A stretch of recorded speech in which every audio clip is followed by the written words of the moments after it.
Good morning, Team Trades. And if you're new to my channel, welcome to J Trades TV, where we be discussing, things, different things about the stock market. Going over, the SPY, ETFs, index, and all other related stocks. Uh, Let me see. So far, I got some new features you can see on my screen. As you can see, I do have down in this little area right here. We can't go all the way, can't hover over it, but the little green box is pretty much my account balance because I'm doing a small account challenge. So whether I profit or lose, this will update. Next to it is going to be my social media accounts where it'll flash to different social media accounts as far as my Instagram, TikTok, Twitter, and so forth. And and I also have the view count right here and much more. So we're gonna be adding newer features to the live stream, to make it a little bit more festive. So yeah, so basically what you're looking at the bottom of my screen, that's basically is acting in real time at this moment. And yeah, so like I said, I'm gonna just continuously keep adding and adding more and more stuff to make it stand out. So I hope y'all guys like it, man. I also got my Twitter live stream up and running too, so that's looking good. This is my first time running my Twitter stream, so I'm checking this out right now. So that's looking good at this moment. Let's see.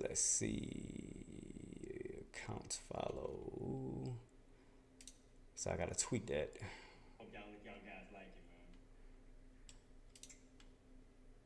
it, man. Let's see. I'm putting now live. Yeah, trying to go live on all different platforms. So trying to trying to get all this connected. So y'all bear with me right now, man. I'm trying to get it all started. Trying to get everything just up and running right now. All right, man. How's everybody morning, man? I hope everybody had a great Thanksgiving. I know I had one. I was feasting off of food for like, God, 4 days almost. So yeah. Let's get right into it, man. Let me move this over just a little bit. Let me close this out. So what do we have today as far as our economic data? Well, today we did have the new home sales, which we did not too long ago have. And where's the results? I have it right here. So yeah, right now I have we have what was 679,000. See new home sales. So far, as far as trying to lower the inflations and everything. So I know a lot of people looking at it as in a negative sense. It's actually good versus negative. Tomorrow, let me see what important news we're gonna have coming out. 10 o'clock, we will have the consumer confidence at 10. I don't really see anything really else standing out really on for tomorrow other than the consumer confidence. And then followed by, let me see, which ones do I have? Was this off Wednesday too? Well, Wednesday we're gonna have the GDP, and that's gonna be at 8:30. Followed with the advanced U.S. trade balance in goods. It's all basically all at 8:30. But the major ones that's gonna be coming up that'll be pretty much Thursday and Friday. Thursday, you're gonna have the initial jobless claims, PCE index, or core PCE index, and that's all at 8:30. So those are gonna be on watch at the moment too. And the pending home sales will be at 10 o'clock. And then Friday, we're gonna have Jerome Powell speak, and that's gonna be at 11:30 a.m. And let me see what we'll have before that. 10 o'clock, we will have the ISM manufacturing. So so far so good. We're on a good start. So that's why everything is moving. And I did make some changes to my charts because I know a lot of people was requesting me and that were asking me basically put up my as far as my contracts. So right here I do have my contract set up. So the ones that's listed in red, as far as my red links, this is my call contract. So this is the chart, and this is my my active trading area. Where I can pretty much buy and sell, and you can see the P&L, whether I profit or lose. So the one in red is going to be my calls, and I have one underneath it in yellow that'll be my puts. So I have these set out because I know a few people was asking me, to basically have my actual charts for them to see. But the reason why I was actually hiding it was because I was kind of, I ain't gonna say paranoid, but you know how a lot of people like to follow. You tell them not to do it and they do it anyway. You know, they follow your trades and then they wind up losing and then kind of like try to blame you for it. So basically, that's basically what I was doing, because I was trying to hide it so they can be their own traders. But I don't mind showing it, man. I have no shame of doing that.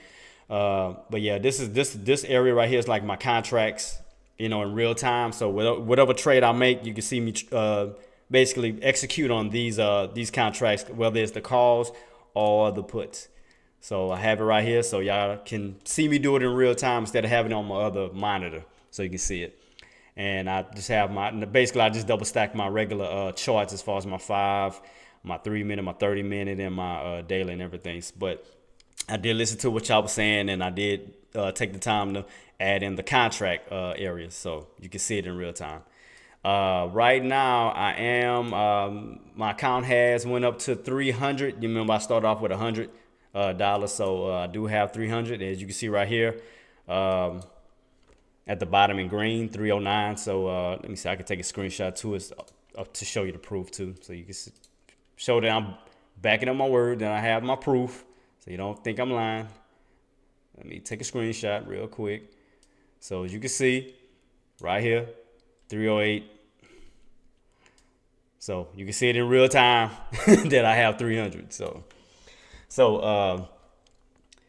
still on that route to get it up to 500, because we doing like a little small account challenge with 2 other members. Let me get my little brackets out real quick. So right now we're in the first phase, still trying to get my account, trying to get to my little bracket here so I can move to this spot and then to 1,000.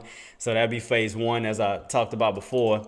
And then phase 2, we're gonna have going from 1,000 to 2,500 to 5,000. That'll be phase 2. And then last but not least, phase 3, we'll go from that $5,000 mark up to 15,000, because we're gonna move in tens on phase 3. So we're gonna go from 5,000 to 15 to 25, which crosses over to PDT. So we're just basically trying to see who gets there first. But like I said, if one of them do beat me, happen to get to the $25,000 mark before I do, I will be giving them $5,000 cash. And basically, if one come in second place, if I get there before them and one come behind me, it's gonna just be cut in half. So that'd be 2,500. So still showing love, for the participation, and So let me close out of this real quick. So right now, what it looked like SPY is doing at this moment, because we were on an uptrend, and then it looked like we are going sideways from the 30-minute contract that I have. Yeah, I'm looking at SPY, Bear Man. I'm looking at it right now. So at this moment, let me go ahead and get my chart out real quick, my 30-minute chart. So it looked like we came out of the uptrend. Yeah, right here. So it looked like we came out of that week-long uptrend, and now we're just pretty much going sideways. So basically, you have your low of 452, low of 452, and the high, the top of 456.38. So that's the bigger channel. But within that, right now is in like a little mid channel, and that'll be the 454 mark. Let me go up to this real quick. Come on, I hate when this do this. Oh, what is that? I think I did too much. Yeah, we want a little too extra on that. But yeah, so right now, instead of the big channel right here, where you have the 452 actual bottom and the top of 456.38, we're actually in this little mid channel, like a little small middle channel of 455.80 to 454. So you're kind of like in this little mid channel. I'm sorry, not 80, 456.60, because right here you topped out at 456.60. I keep saying 456, 455.60. My apologies. So right here you topped out. You topped here. So 455.60 is holding up a strong resistance. And as you can see right here, where you kind of bounced in these little areas, 454 held up pretty well right here where you bounce. So basically, kind of like in a little channel right here between the 455.60 to 454. So you're kind of like in this little channel. So we're not actually trending up or trending down at this moment. From what I'm looking at, it looks like it's going sideways. So we're kind of like in this channel. So we're in the same channel that we were in Friday and I'm sorry. What is the date? What date is Monday? It should be. What is this? Should be Friday and Thursday. Oh, because of the holidays. That's why. I was wondering why Thursday skipped. I was looking at down here at the bottom. I was like, why I see Friday then Wednesday? Forgot about the holidays. But from Wednesday and Friday, you can see it in the same channel. And even today, we're in the same exact channel still. So we're basically going sideways at this moment. Oh, no problem, Bear Man. No problem at all, man. But yeah, right now we are going sideways. And so far, the resistance, not resistance, but support level at this moment will be 454, and with your top of 455.60. Because you see right here, we topped out in this area right here. So 455.60. Let me fix this real quick too. Let me edit that. So 450. I'm gonna just put 455.60 real quick. All right here. Yeah. So look a little bit better. So yeah, right here you can see top right here, 455.60. So we're in that top area 455.60 here in the channel, and then we have the bottom of 454 as far as your support. So right now we're in the middle. Like I said, we're just going sideways. So we were on a week-long uptrend, as you can see right here. We were on a long week uptrend. Let me see. Let me try to go as far as back as I can. So right here, you see how you had that bounce. So you bounced, tried to bounce right here, but after that, we just started going sideways. So we came out of the uptrend and just started going sideways at the moment.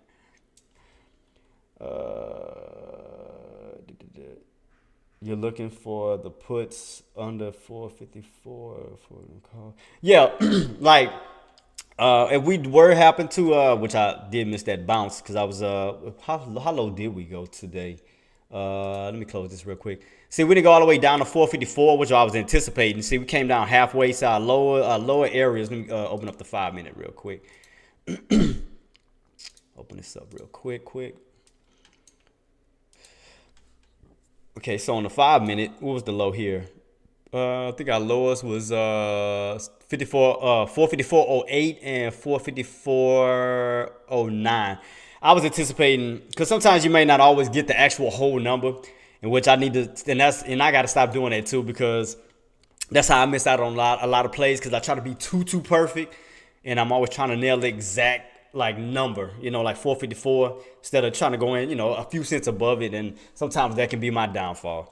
And yeah, because I was aiming for it, but I was expecting to go all the way down to 454, then bounce up, but we wound up only going as low as 454.08 and 454.09.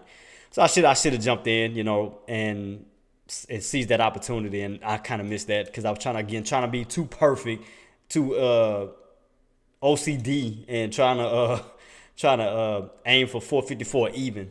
And that was not, again, missed that opportunity.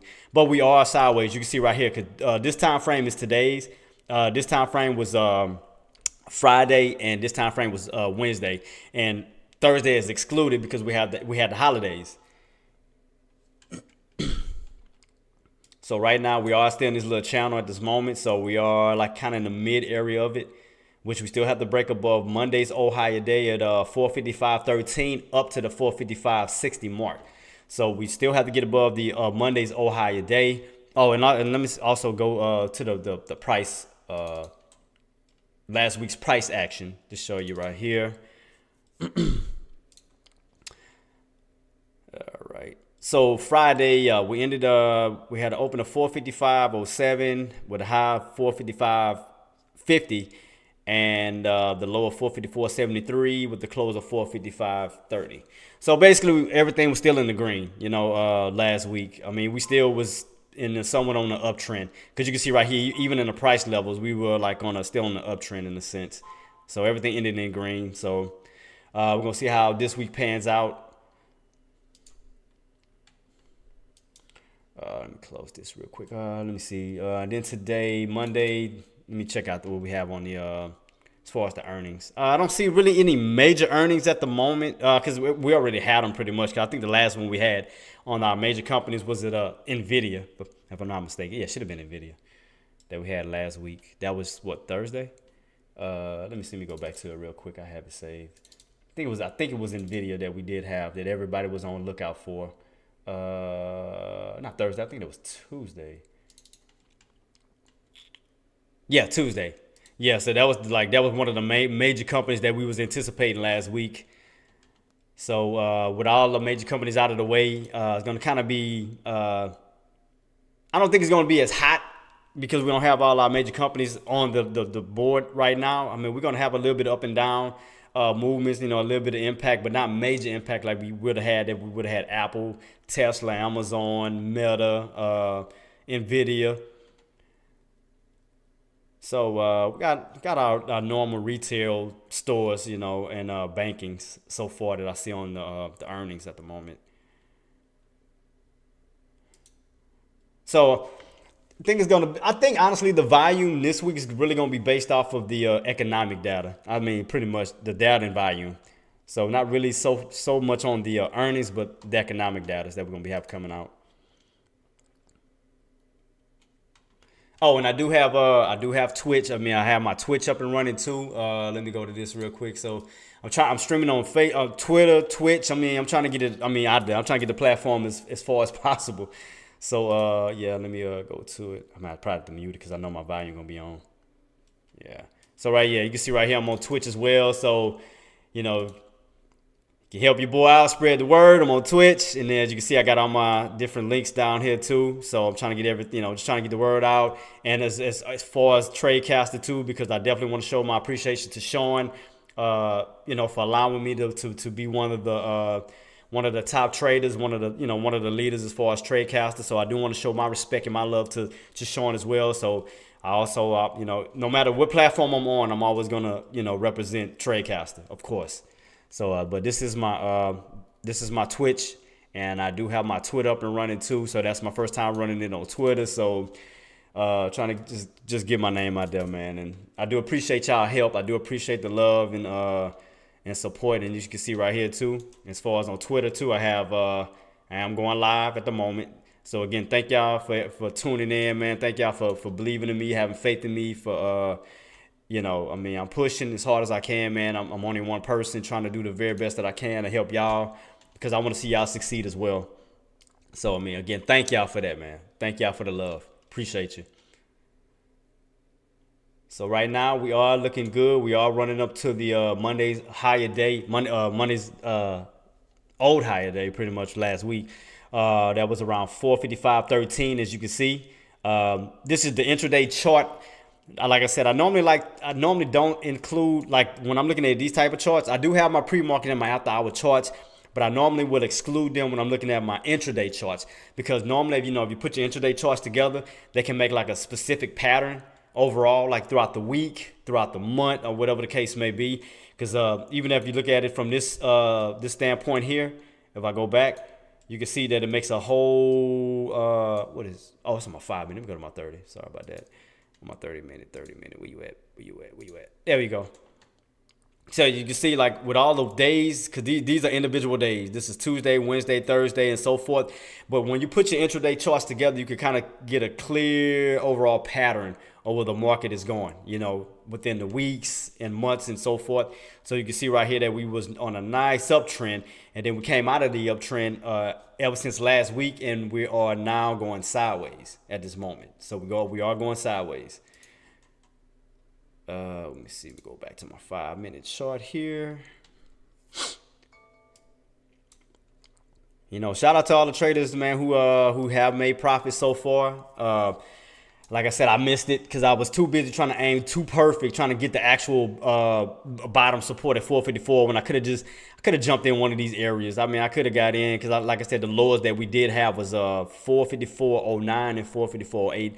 Could have jumped in those areas instead of trying to be so perfect, and because I was trying to aim for one of these marks and ride it on up, because I was trying to make, basically as much profit as I could as it went back up, and missed the opportunity because I was trying to be too perfect, trying to nail a 454 mark, and I shouldn't have did that. That was my downfall. Should have did that.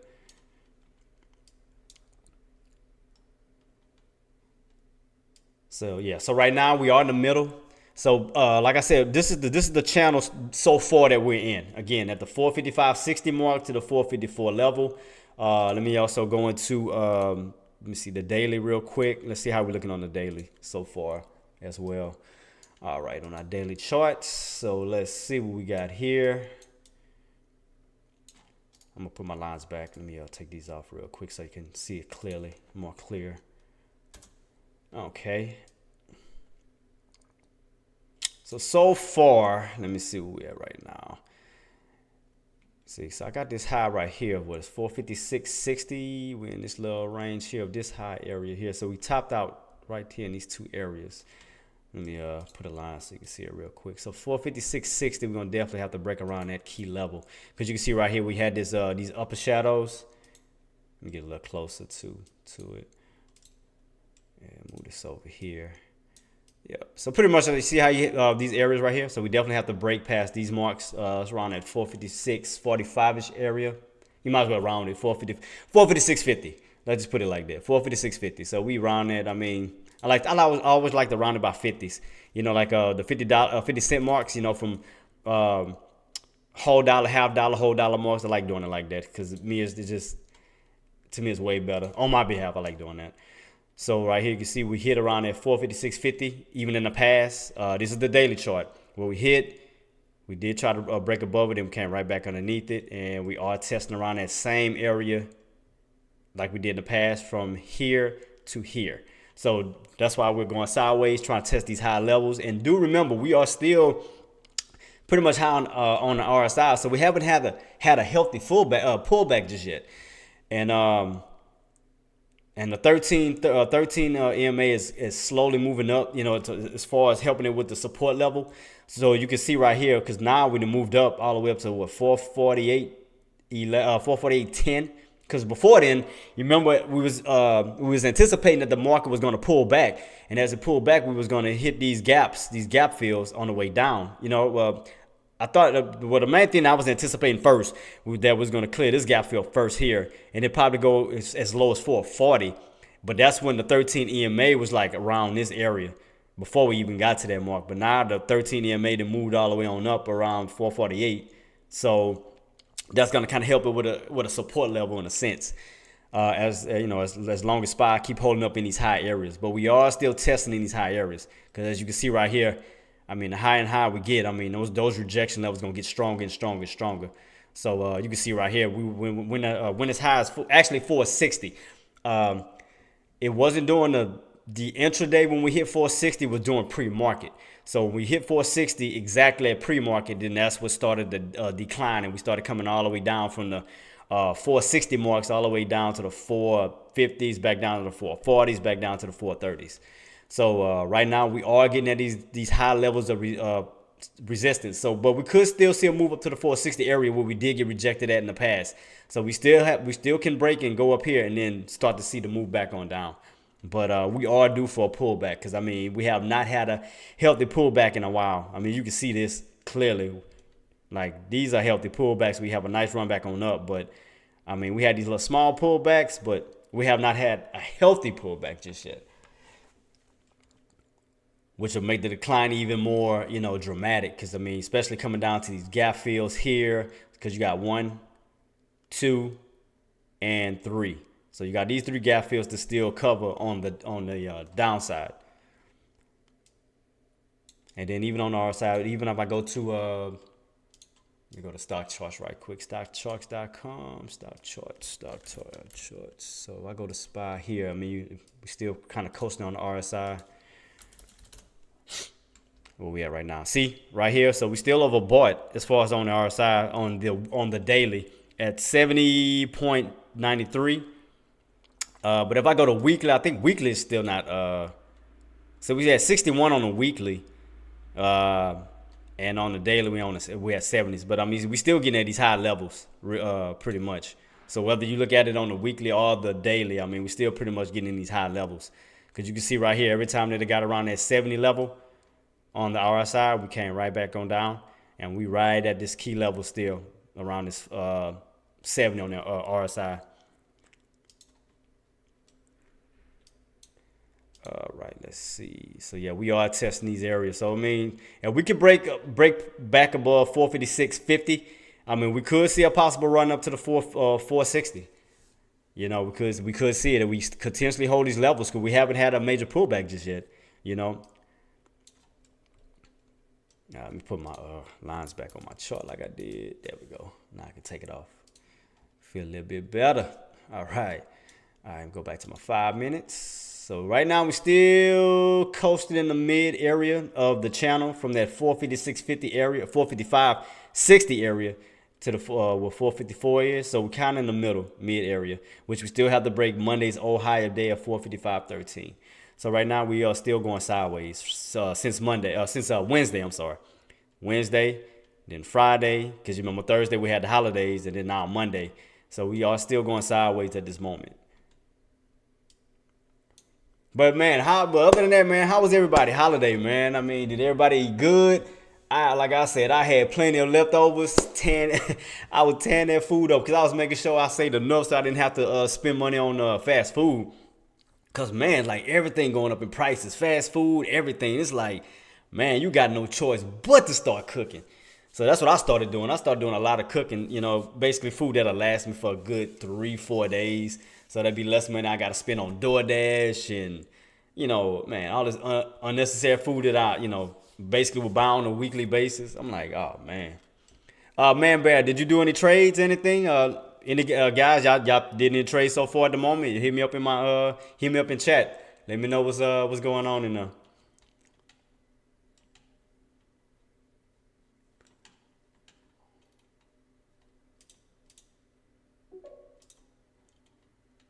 Just make sure my stuff is still on. All right, cool.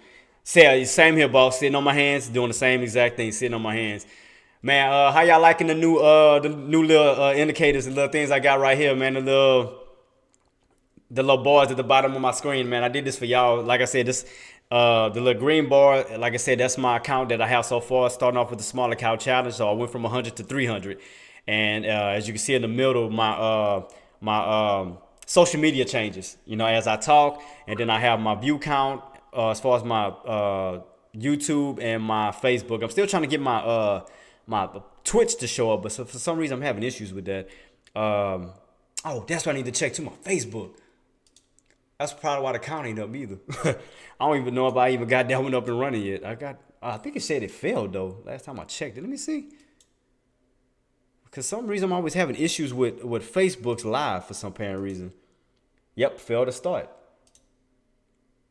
I don't know, and I put all the information in because Twitter running.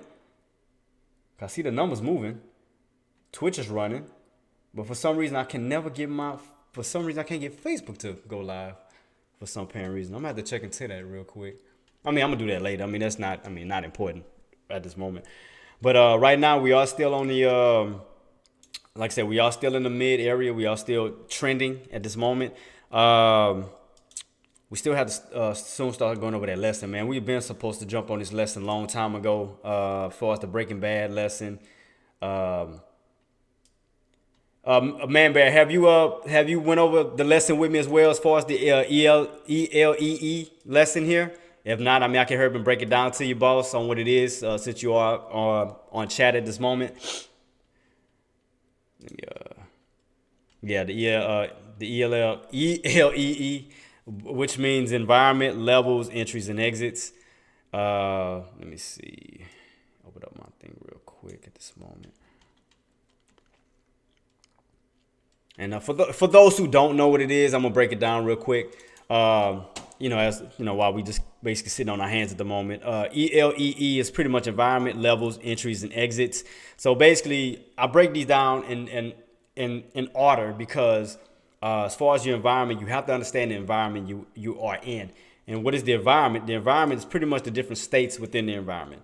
You have 4 different states within the market. You have the trending state, you have the ranging state, breakout state, reversal state. So you'll normally see those type of states moving within the market, either on the as far as on a daily intraday level, or on a weekly, monthly, and basically those are the 4 states that normally transition within. What else we have? Levels.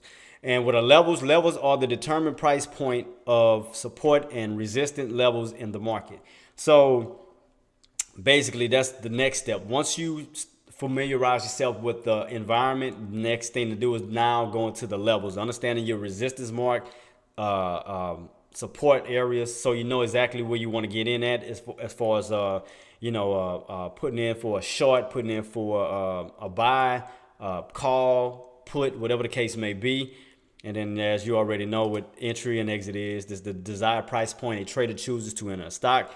And it's the same thing as exit, the desired price point a trader chooses to exit a stock. So that's ELEE.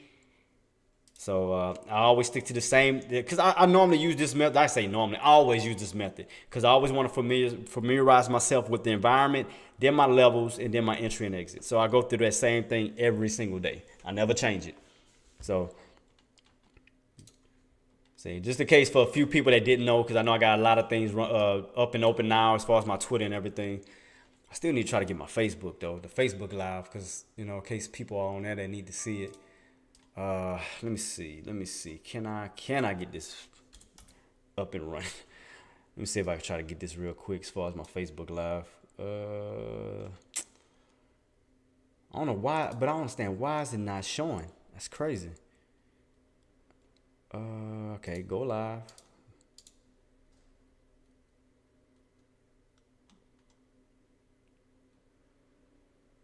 Okay, stream.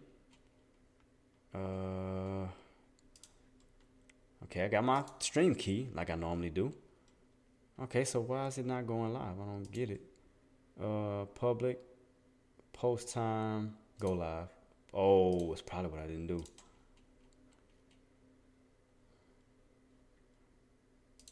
Stream setup. Expand video. Yeah, sorry about that, guys. I'm just trying to get the Facebook up in the live, but I mean, it should be on. Connect the resources. I did that.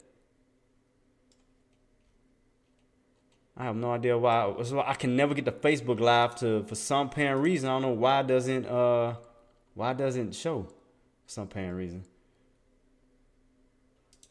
I mean, it's public. I'm hitting go live, but it's not showing nothing. Connecting stream key. Let me see. Let me use this real quick. Oh, man, this is okay. I'm using my stream key.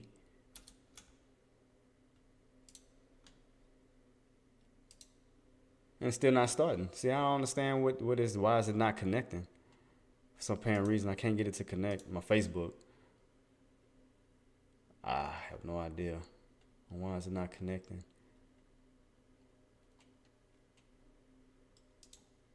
Extend video.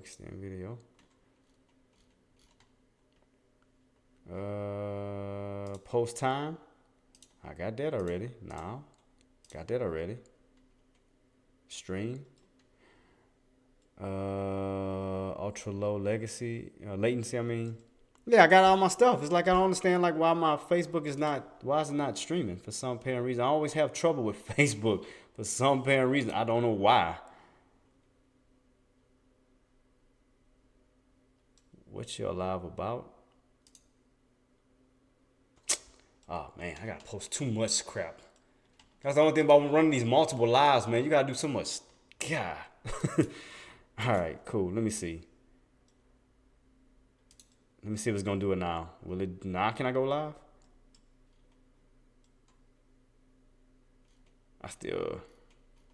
I have no idea. I'm not gonna even worry about it. I mean, I'll do it later because I'm still having trouble with the Facebook. Anyway, I tried. As long as everything else running, that's all good. I'm cool with that. But let's see. Let's look at the update so far. So right now, it looks like we on a somewhat of a downtrend. You can see right here. So if we look at Friday's close right here, we close right here, and you match it with these levels on today, you kind of see like a downtrend. You kind of can see this point here, and then right here we downtrending, and it's putting us right back underneath the VWAP at the moment. So let's see which way we're gonna go, because it looks like it wants to go. Let me see real quick.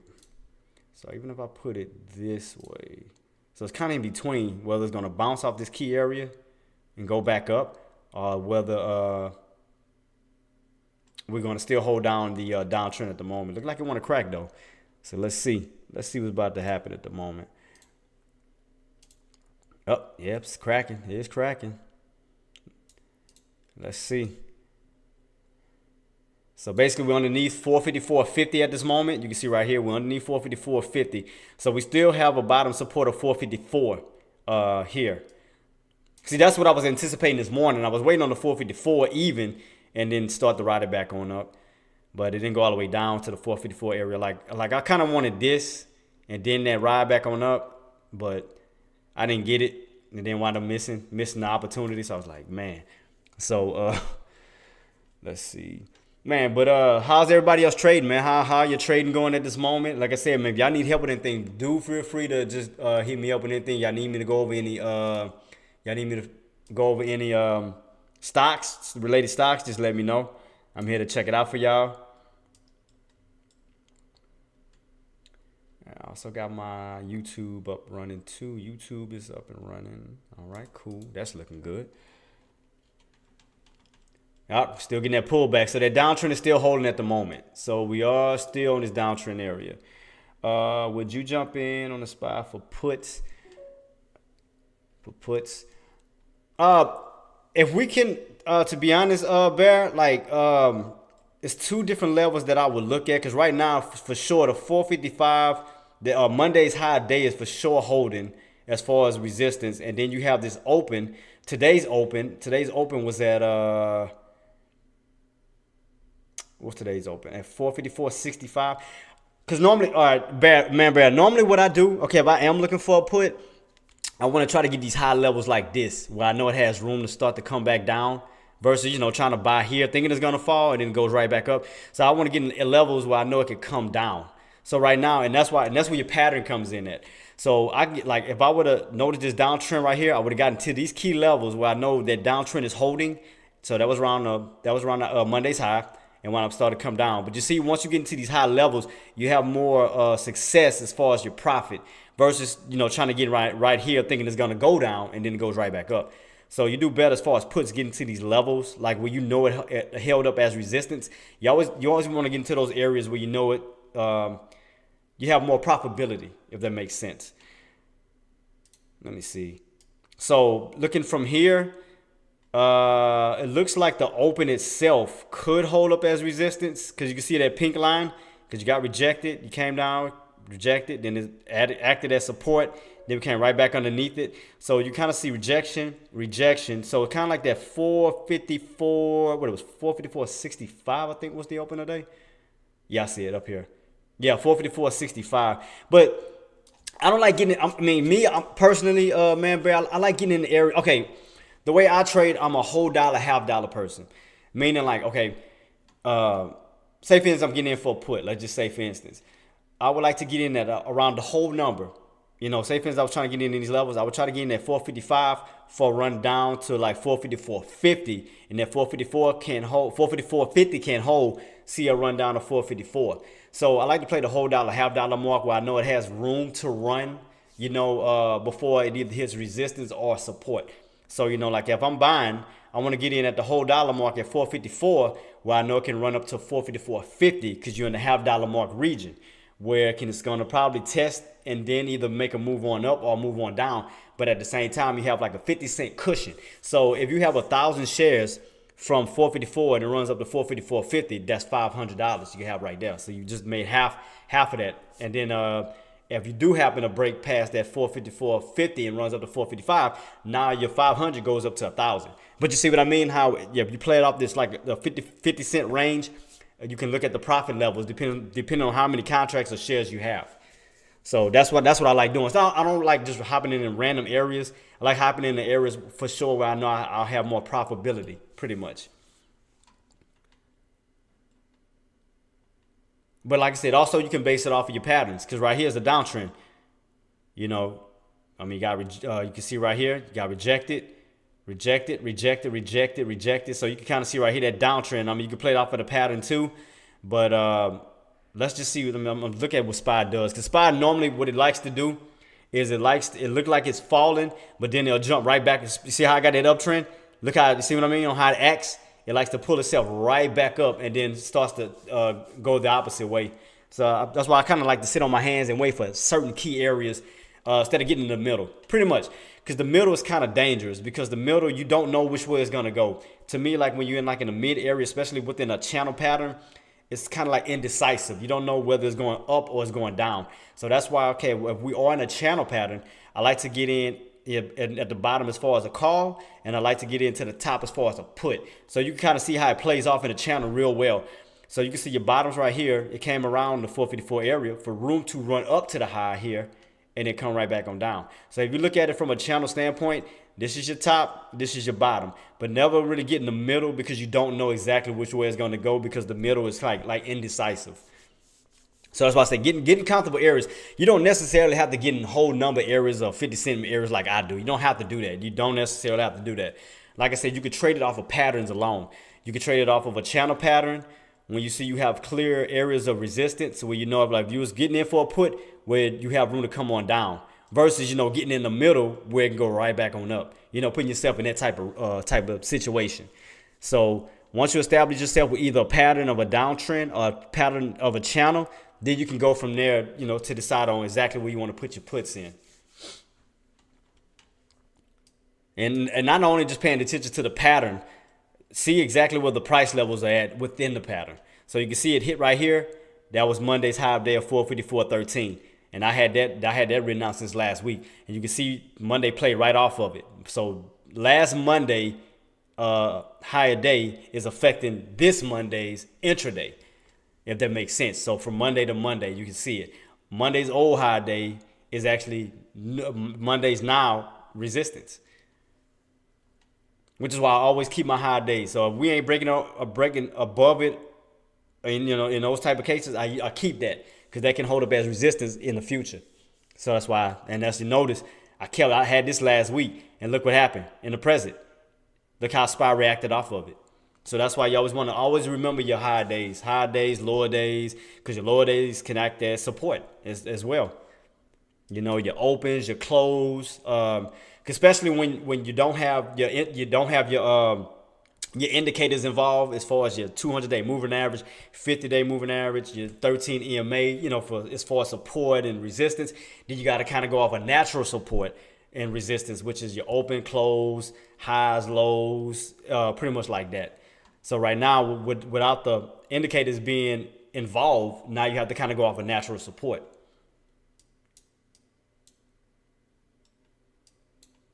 So right here, you can see it's still doing well off of that downtrend pattern at the moment. But even though we have, like I said, and another thing too, you have to always pay attention to details, is even though we're getting a pullback, the fact is we still holding above the main area of 454. So even though we're getting these little pullbacks, it can still either create a high and low pattern, or it can channel once again until we actually break this main area that holds that. Traders know they can hold that area up as far as support levels. But right now, the downtrend is still holding at this moment, because all I did was connect Fridays, the end of the market trading day on Fridays to Mondays. And as you can see, it makes a beautiful pattern, that's why I said I normally focus on my intradays, and I cut out the middleman as far as pre-market and after hours, because if you just keep your intradays together, you can see a full overview. You can see a full pattern, or where the market could go, on a weekly basis,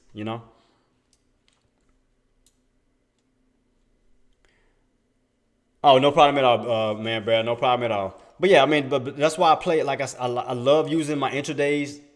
I'll still look at the pre-market and after hours. I'll still look at those charts. But when I'm in intraday, I focus on intraday. So what I do is, because like I said, these are different time frames. So this is Mondays, this is Fridays, this is Wednesdays. But if you put them together, you can see that they play real well off each other. You can see that from Wednesdays to Fridays to Monday is in the same exact channel. So you see how well it plays together? And then even before that, if I go back to my, let me go back to where's my 30-minute time, 30-minute chart? 30 minutes right here. Let me get that out real quick. So even if you look at it from a 30-minute time frame, shrink this up real quick, you can see a pattern here. So let me move this over some more. You can see it. This is, like I said, this is a weekly chart. And these are separate, different intradays, but you put them together, you can clearly see a pattern. Uptrend, look at that. Uptrend, uptrend, and then you go from the uptrend, now you're going sideways. Now you're just channeling pretty much at this point in time between the 452 levels all the way up to the 456 levels. So this is the big channel, and then we inside of it like in a little mini channel. So let me go ahead and make that a little bit thicker so I can stand out. So yeah, so that's gonna be the bigger channel. These marks here. So let me make the lines a little bit bigger. So like I said, we're in a mini channel within a big channel, if that makes sense. Because you can see right here that we bounced off of 52 in the past. We bounced off of 52, so we know that's support. And then as far as Wednesday, Friday, Monday, I mean, you can clearly see right here that 454 held up as strong resistance. Strong support. I'm sorry, strong support. Even last Monday, we came up, came on down, and bounced right off of that 454 level, and then held until we had a gap down the following day. But then look what happened the day after that. We gapped up right back into this channel above 454. So 454 is going to hold up as support at this moment until we crack it. So until we crack it, that's going to keep us in a channel of 454 bottom. And you can see right here, we topped out. We had a high right here around that 455.80 to that 454.60. But you mainly see a lot of resistance at 454.60. You have more activity in the 454.60.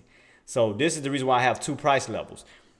Even though we had a nice little high around these levels, I mean, that this one wick right here, regardless, look at the overall interaction as far as 454.60. Because you came up to these levels, 454.60.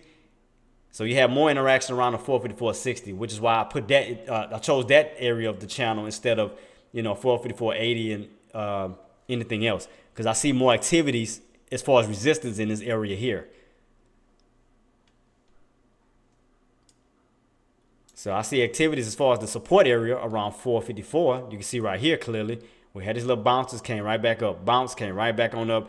Even though we had this pullback, it came around the 454 level and then went right back on up. So that's letting me know there's a lot of activities that happen in the 454 level as well. So not only am I basing it off of today's intraday, I'm basing it off of multiple intradays together, combined. So once you do that, you can see exactly what area of support, like strong support is, and the area of strong resistance is. So you can see right here we have more activity at these candles where we hit, fail. That was around 455.60. So that's why I would keep my line here, because that's letting me know it's some type of activity that happened. So that's resistance to me. That's your levels. Remember, on your ELI, your environment, your levels, entries and exits. So once we establish the environment, which is the channel, which is the ranging state here. Let me go back to it real quick. Yeah, so once we establish the environment, and then we go into the state. What state is it within the environment? So is it a trending state? Is it a ranging state? Is it a breakout state? Is it a reversal state? So right now we are in a ranging state, which is channeling. So now we figured out what the level, what the environment was. Then after we go from there, then we go to our levels, determining the price point of support and resistance. So once we do that, once we establish the environment, which is in a trending state, in a ranging state, now we're going to the levels. Okay, what are my levels of resistance? Where's my level of support? As you can see at this moment, I put 455 as my level of resistance and 454 as my level of support. So basically, that's how the ELI works. The ELI works, it works great as far as your trading, because it helps you understand these different areas within the market, even on a slow day. So I know for sure that 454 at this moment is support and 455.60 is resistance until we break. And that's on a 30-minute time frame. And go back to so right now you're in the middle. Right now you're in the middle, still trying to decipher which way, but it does look like a high low pattern still. Because you got these lows here, these low here, but then this area building up a little higher. This area building up a little higher, so you can kind of see a high and low pattern. So That's why me personally, man, bear, like I said, that's why I would wait for areas like this 454 where you know it can run all the way up when you have more profitability. If I was going in for a call for a move up around the 455.60 or 455.13 area, which was Monday's high day, last Monday's, or if I'm going in for a put, I want to get in the area where I know resistance held and ride it on down. So that's why I normally do channels, because it gives me it just gives me comfortability of as far as my entries and my exits, instead of just guessing an area just because I see a pullback and jumping in, not knowing that I'm buying in the middle, thinking that the stock is going to fall. What about if it goes back up? Now I have to get out of my position because I got in the middle, because being in the middle, the SPY can run either which way. It can run up or it can run down. So if you get in the middle on a put, how do you know that this area is going to continuously, that it's going to be, hold up as resistance and then fall, or will it hold up as support and go up? That's why it's always better for you, depending on how you look at the market, whatever pattern, you always got to understand your main areas of resistance and your main area of support. So I know for sure, if I'm looking at it from a channel standpoint, that I know for sure Monday's higher day, 454.13, I will get in for a put until we break that level, and that resistance level now turn into support. Same thing right here as for the support level. Okay, I will get in on the call because right now, to me, that's holding up as support until we break that key level, and support now turns into resistance. So that's a kind of an easy takeaway as far as your comfortability and as far as getting in, as far as your entries and exits, pretty much. That's why I like to play the whole dollar, half dollar mark, because I know if I get in at a whole dollar area, we can run up to 50 cents. Because once you get into a 50-cent area of a, whether it's a stock, index, or whatever the case may be, it always has some type of challenge, because you're going from a half dollar mark up to the next whole dollar mark. So you're going from 454 up to 454.50, which you'll have probably a little bit of challenge, because now you're at a half dollar mark, only 50 cents away from the next whole dollar mark. So that's another thing. So that's why I said I like to play whole numbers, half dollars, because I know if I get in at 454 and let it run up to 450, not knowing if we're gonna break or not, at least I know I have 50-cent cushion and a 50-cent profit to either take and reposition myself for the next move, or hold on to it to see on how well it play. I can hold that level and see if we do get the break, and just continuously let it ride. If it don't, you still have enough room to get out. So that's why I play those levels. That's why I do that.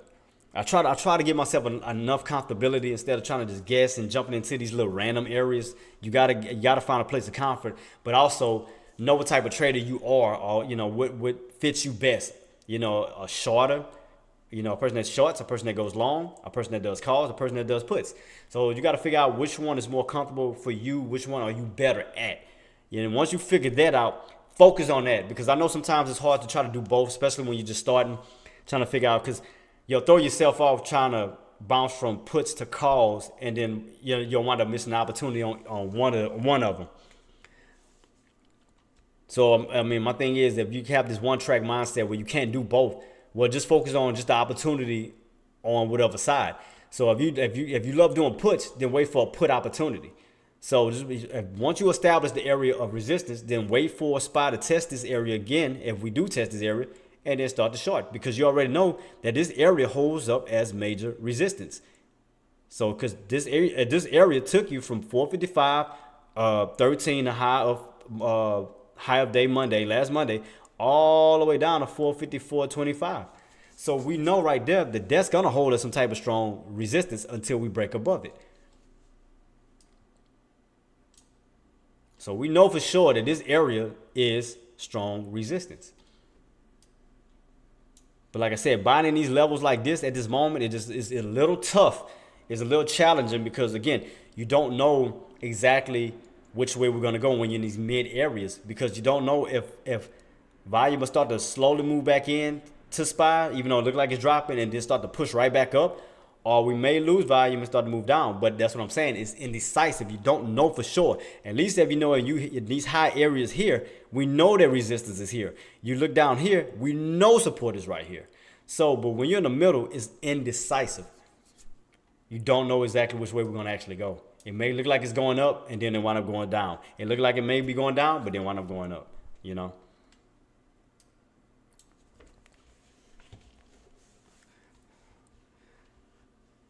Move this down real quick.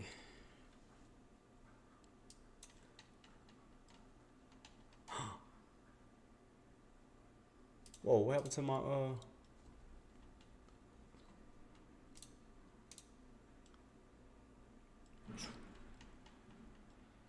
Whoa, did my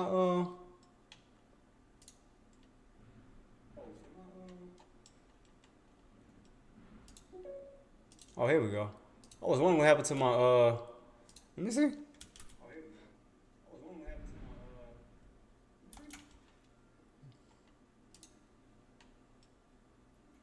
was trying to figure out what's wrong with my stream. Is my stream back up? Oh, here we go. I was wondering.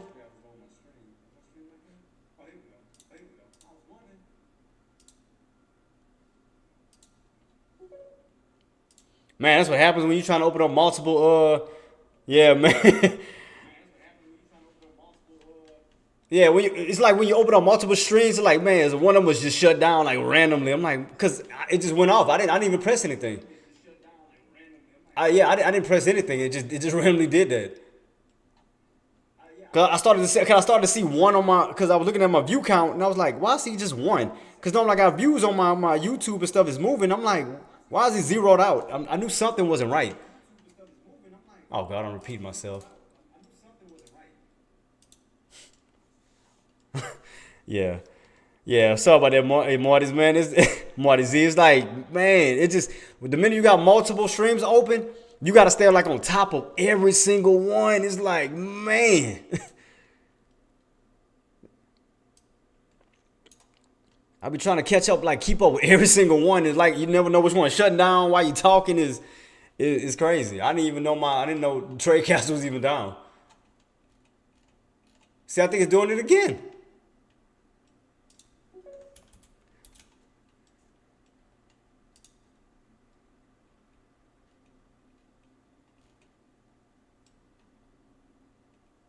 Yeah, see, it's doing it. I don't know why. Yeah, it keeps doing. I don't know why it keeps doing that. Let me see it. Maybe because I got two of them open. No, I only got one.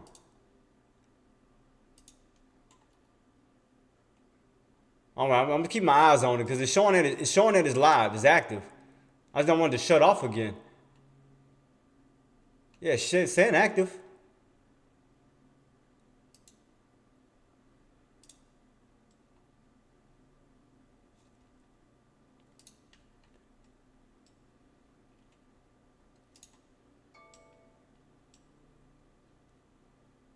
Okay.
It's insane. Here we go.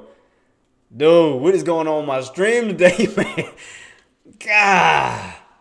Y'all can hear me now? I'm fine. Man, what's going on with my stream today? The stream kicking off or my mic. What man? This is insane. Oh, thank you. Thank you. Make sure I get your name right. Dazra. It's Dazra. I see I got you on my YouTube. Appreciate you, boss. Appreciate you. Thank you. Make sure I got your name correct. Yeah. Man, it's like everything keep kicking off. I don't know what's going on. I don't know because I got too many like multiple streams running at the same time. I don't know what it is. Cause look, I'm gonna show you what I'm talking about. Make sure ain't nothing important showing. See, I'm gonna show you what I'm talking about. So if I go to here, I got everything running on this side, so y'all can see what I'm doing. So I got for some reason my Facebook not running, but my Twitter's running, my Twitch is running, and of course I have it hooked up to my YouTube running. So yeah, when you're trying to run multiple streams, man, it's it's a little hectic, man, when you're trying to stay on top of everything. But because I'm making sure everybody can hear me and see me. Yeah, I do apologize to y'all about that. My apologies. I'm trying to trying to reach out to all streams at the moment. It's crazy. Yeah, my apologies, everybody. My apologies. Like I said, I'm trying to hop from one stream, just make sure everything running is. One go up, one go down. Like, man, this is crazy.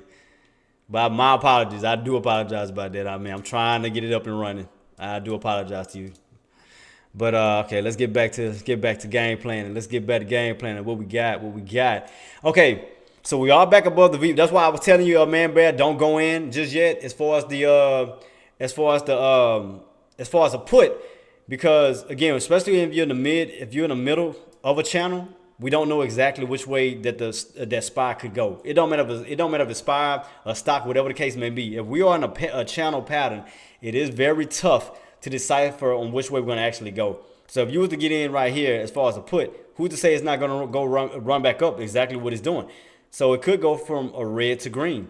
See right here where you got rejected at this candle, it could be U-shaping and going right back up. Because right here, it almost looks like a bull flag setting up right here. And if you look at this pattern, look very close to this pattern. It does look like a red to green. Because you got this red candle and you slowly U-shaping back on up. And this area alone right here look like a bull flag setup. Let's see if it's going to hold. Because y'all above VWAP. Y'all above the indicators. Even though we're getting a little pullback. You know how SPY likes to do. You get that little pullback and it shoots itself right back on up. So let's see. Let's see what we're going to do in these areas coming up. Yeah, it does look bull flaggish. But like I said, if I'm going in for a put, I like to look for areas I know for sure that can hold up as resistance. So let's see. What level was this? This was 454. See, but we didn't even test 55 yet. See, that's another thing too. It kind of, when it does this, I don't fall for it, because I'm like, we didn't even test 455 yet. We haven't even hit 455, and then it just slowly pulled back. So right now, to me, it's just like a slight pullback that can easily run right back on up. So we're gonna see. So right now we're on top of the uptrend. We're above the uptrend at the moment. I'm trying to get this downtrend right. Just yeah, that might be a little bit better, a little more. But it's not. Look like about right almost. But as far as the uptrend, let's see. Yeah, see what I mean? How it's gonna slowly pull back up. Y'all, gotta pay close attention to detail. Even though it's on let me put on my 3 minute too. Be a little bit better since it's still early. All right, see it a little bit better on the 3 minute.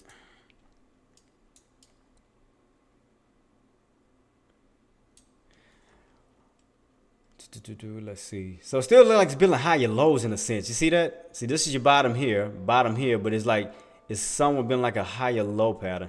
See, and then the uptrend will change because this is a 3 minute. See, if I put it back on the 5 minute, you can see it better. See, the 5 minute uptrend looks a little bit different from the 3 minute, just a little bit off.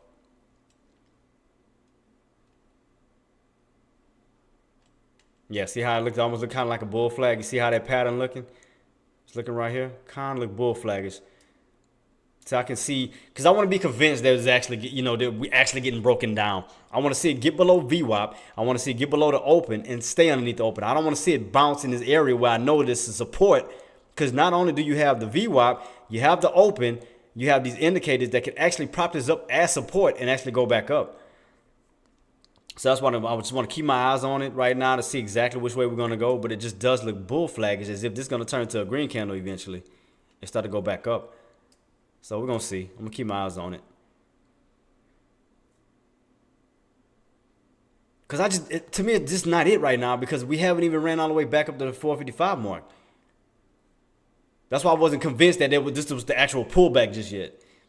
Because you got so many support areas. And that's why I kind of figured it out, because you got the open right here, the pink line. You got the VWAP, the dotted lines. And then you got the indicators that are pretty much helping it up. And look what I told you. Look like a bull flag. It looks like a bull flag pattern setting itself up right here. See? I told you. You gotta pay close attention to details on these patterns.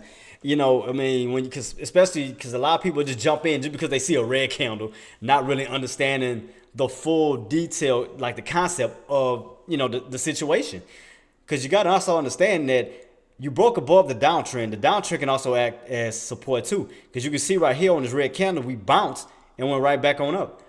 So now the downtrend is going to act as support. Because again, now you got 4 levels of support. You got the downtrend, which it bounced. You got the open, which is the pink line. You have the VWAP, and you have your 9 EMA indicators. And what I told you, bull flag. See? That's why I gotta pay close attention to details before I jump into anything. This could be a call opportunity. I'm not saying do it, but you're all above the VWAP at this moment. You have strong support, which could push this back on up. So I'm just saying, that was a good area. After this pullback, because I like to get in like something like this, I like to get in on a red candle where I can see potential of support, and then it pulls itself right back on up. Because right here it shows me that we didn't get a full red candle all the way down. Because the minute we came down, it pulled itself right back up. So that's letting me know that it has a lot of buying power as well. So it's not weak at this moment. It's more buying power than it is, as far as selling power. So I told you, let's see that bull. I wanted that bull flag to hold itself up and actually run. But that's a bull flag. Anybody can see that. That's a clear bull flag. Again, you are above the downtrend. You're above VWAP. You're above the open. So it's like everything is in a positive. So it's like, why not move on up? Everything is on a positive. And see what it's doing? It's positive. You gotta pay close attention to details on these movements like this. Don't get fooled by certain areas. Just because you see a red candle here, you have to also notice that you are above a downtrend. You have a red candle, but the red candle is above this downtrend, which now the downtrend can act as support. Not only the downtrend, you are above the VWAP, you're above the open, today's open, and not only that, you have your indicators as well. So that is a recipe for positivity, a recipe for the market to go up. And what do you have here? A bull flag. Are you serious? It's showing on here. It's showing my mic moving on here, Marty.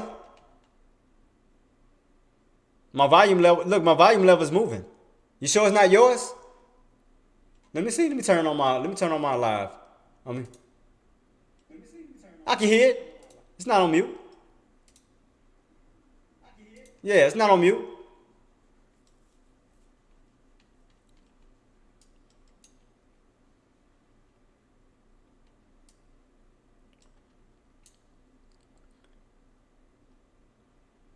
Hey, Joshua, is my mic working on YouTube? I'm just make sure I'm clear with everybody. Everybody can hear me. Just make sure we all good. Am I good to go, y'all?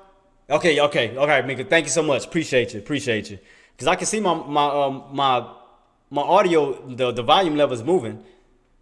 Now I think another reason too, I'm too high on this mic because it's hitting that red. All right, cool. Yeah, I'm loud, loud, loud. Good God.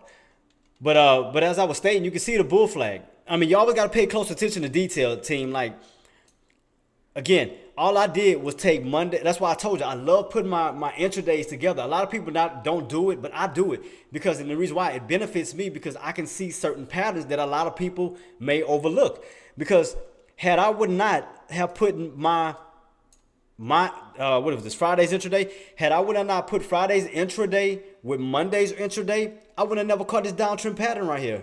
Set myself up, and also just because it broke above it, now I can look at this downtrend pattern as a support level as well. Because once SPY breaks above it, it can be a support level, and you can see right here, then it started to move back on up. So just off of that one pattern, you can see other not patterns but situations. Because again, not only do I see a downtrend break, but I can also see downtrend break support right here. That same line. I never changed my line. Look where it's at. It bounced perfectly off the line that I put and started to move right back on up, and also a bull flag. So there's certain patterns I can see within these intradays together. And look at SPY. SPY still moving up off of this little bull flag movement.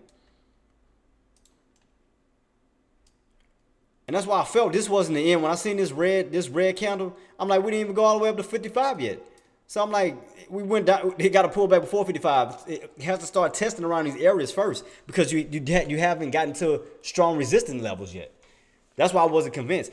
If you're not at strong resistance levels like this, I'm not convinced when I see something like this. When I see these small red candles, I'm not convinced because this is an area that caused a major panic right here.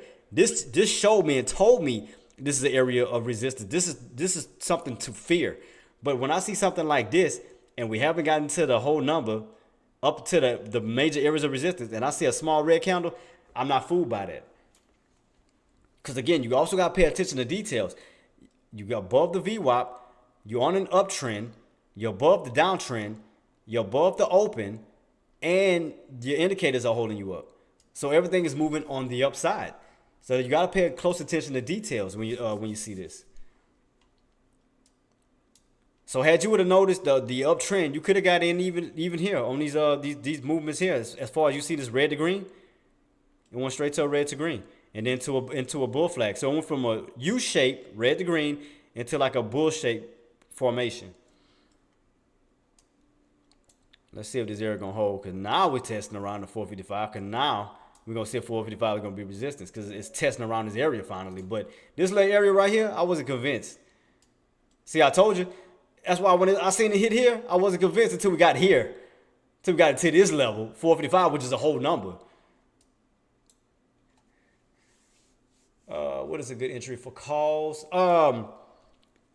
At this moment, Jenna, you do have, if you can notice, if you pay close attention, what is this? 454.20. You have an area of support here. You bounced here, but the major area. Okay, if you look at it like I was telling Man Bear, if you look at it from a channel standpoint, right? Let me shrink this channel down right now since we just in this one at the moment. What is this? 455.13. So if I shrink up this channel real quick, let me show you. What it was 13. That was Monday's high. Here. So if I just put this little channel here, you can pretty much see that your area of 454 would be strong support, but you're also in an uptrend at the moment too, though. You still have the support of the open, and that's around 454.60. But you only have only so much room because you got this resistance area here still, and you got here you have 454.60, and then this run up here. Trying to think how much room you would have. Because me personally, if I was getting in for a call, I mean, I would have got in around the 454 area because you have room for it to run all the way back up to the high portion of this channel, which holds up as resistance. So if you was to get in the bottom portion at 454 and let that run all the way up to the 455, that's a dollar movement. So if you have 1,000 shares and you get in at 454 and it runs up to 455, that's $1,000 you have in your pocket. So even if you get in at 454 and it runs up to 454.50, you're still getting 500 because that's the $half mark. So right here in this area, we may have, like as far as going for a call, I mean, you may have a nice it's not gonna be like a 50 cent range. It's not gonna be a 50 cent profit until you break this key level here. So I would wait for like a more of a longer pullback, because if you think about it, if you base it off where it's bouncing at from this let's just round it off. Let's just say 460. 460 to 455, that's 40 cents right there alone. So if you're bouncing in this little area, this little channel area, you try to get in for a call, and it runs from 455, 454.60 up to the 455, that's 40 cents into this range right here. So that's why I said, well, like buying in at lower areas where you have more profitability and more cushion. That's why you want to get in these low areas where you know you got room to run, because it's more safe. You're more comfortable. You know, you're not getting into this little 20-cent cushion. At least I know if I get in it like at 454 and it runs up to 454.50, you know, you at least have you have a 50-cent cushion from your initial entry is what I'm saying. Because normally when they get into like the 50-cent areas, we don't know if the 50-cent area is going to actually continuously break and move up to the next whole dollar mark, or will that 50-cent area actually be resistance and then turn back around. But within that area, at least you know that you have 50-cent cushion, because it gives you room to get out. But like when you're in these type of areas like this, it's kind of like it's tough, because we don't know. Again, you're buying in the middle once again, because you don't know if it's going to go up or you don't know if it's going to go down. So the best area is to always get into like lower areas. You want to, if you're looking at it from a channel standpoint, you don't want to buy in these areas. You want to get into areas like here where it can run back up to the mid. You want to get up here where it can run back down to the mid. So you always want to get like into these areas here and here, if you're looking at it from putting a call standpoint. Because again, when you're in the middle, it's a little tough to figure out which way that SPY is going to truly move, because it can easily just channel above it and stay doing that, and then your contract's getting worn out, time decay, you never know which way it's going to actually go. Versus if you get into an area like this, you know you have room to come on down. You got room to get in and get out. If you're looking at it from a put standpoint, and if you're looking at it from a call standpoint, you got room to get in and get out. Get in and get out, because you're buying at support at the lower level of the channel and selling at the higher point of the channel. Same thing for a put. You're getting in at the high point of the channel, and you get not on your puts at the portion of the lower portion of the channel. So that's why I like looking at it from a channel standpoint, because like I said, if you was to get in right here, it's just a little tricky, because due to the volume, because if you notice the volume is getting a little weaker versus what we had earlier. You can see a lot of activities on your volume levels. Look how the volume is getting a little bit weaker here.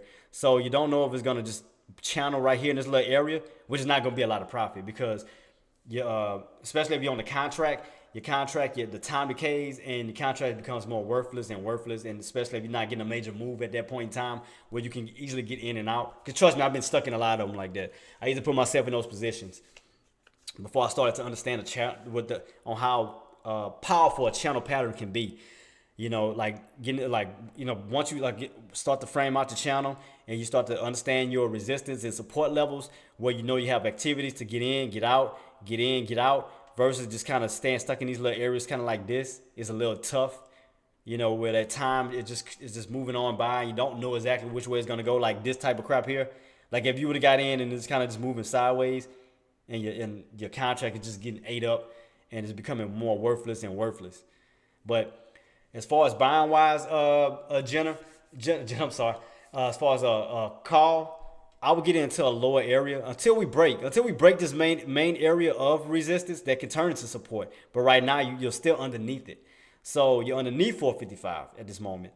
So you have to look at it from that level. You have to look at what's right in front of you. Who calling me? Oh, I thought that was my son. Sorry about that.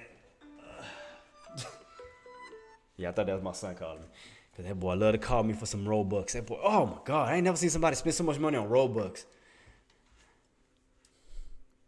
Dad, I want to buy a new item. I'm like, bruh. But, is my still running? But, yeah. But that's why I like doing these channel patterns, these channel plays, because I like to, once I start to familiarize myself with the environment, I like to understand, okay, what can I best benefit from?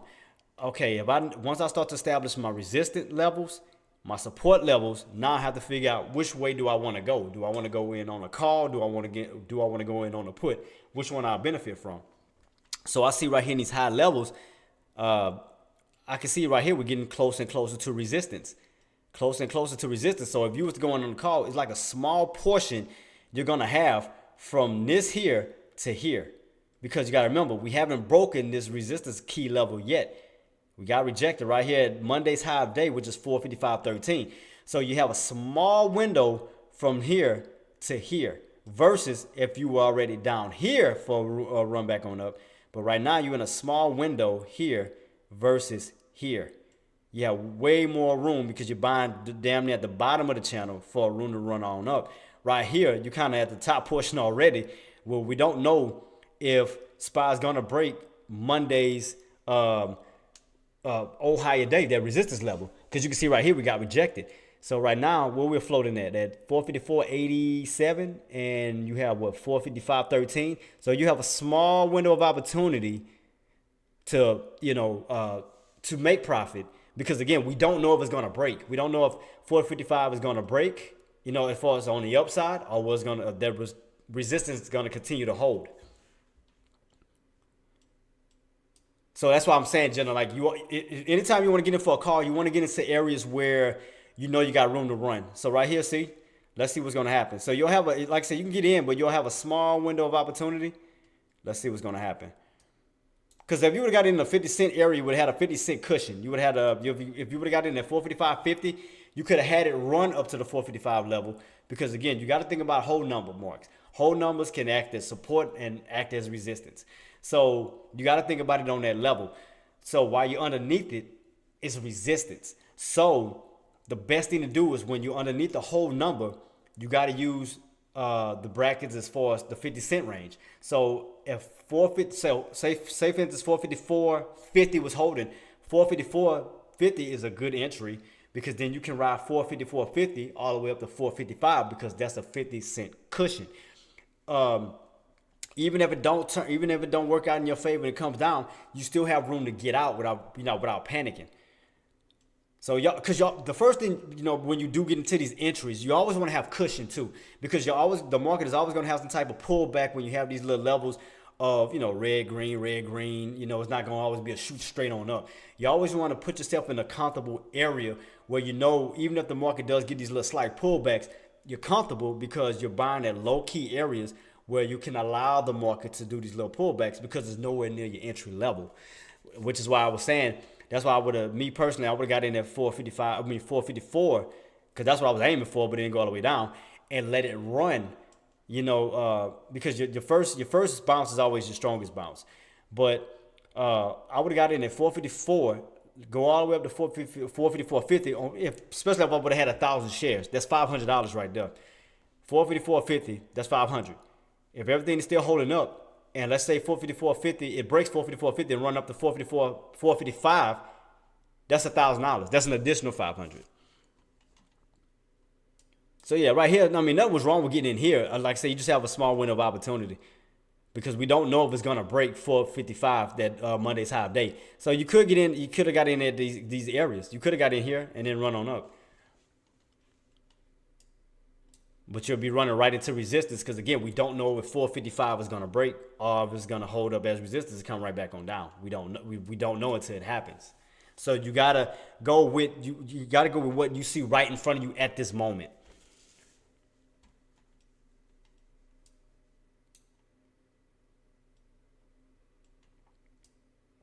Because it looked like it wanted to do a red to green. But like I said, had you would have got in at 455, let's say, for instance, you got in at 454.50. You'd have been up already, $500. Say you got it. Say for instance, you got in with 500 shares. You got in with 1,000 shares, right? From 454.50 and a run up to 455. That's already $500. So you can either take your profit, or you can just kind of see what it does within this frame to see if 455.50 is going to actually break and move up to the next level. Me, I don't like to be greedy. That's why I put myself in comfortable positions while I take the meat of the move. I might leave a few things on the table, but at least I know I'm taking something with me. So if I was to get at 454.50 and let it ride up to 455, that is $500. I still take that. I mean, it's still money in your pockets you didn't have.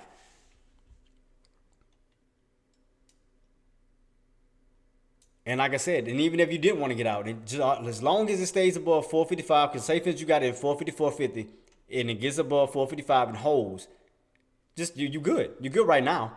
As long as it holds above 455, continuously let it run. Because now your cushion is getting bigger and bigger and bigger. So now you're going from 50 cents to 60 cents, 70 cents, 80 cents, 90 cents until it goes up to 455.50. That's the $1,000. Because that's a dollar move.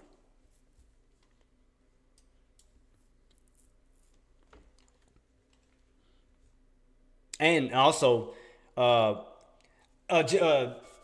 Gina, do you use your VWAP?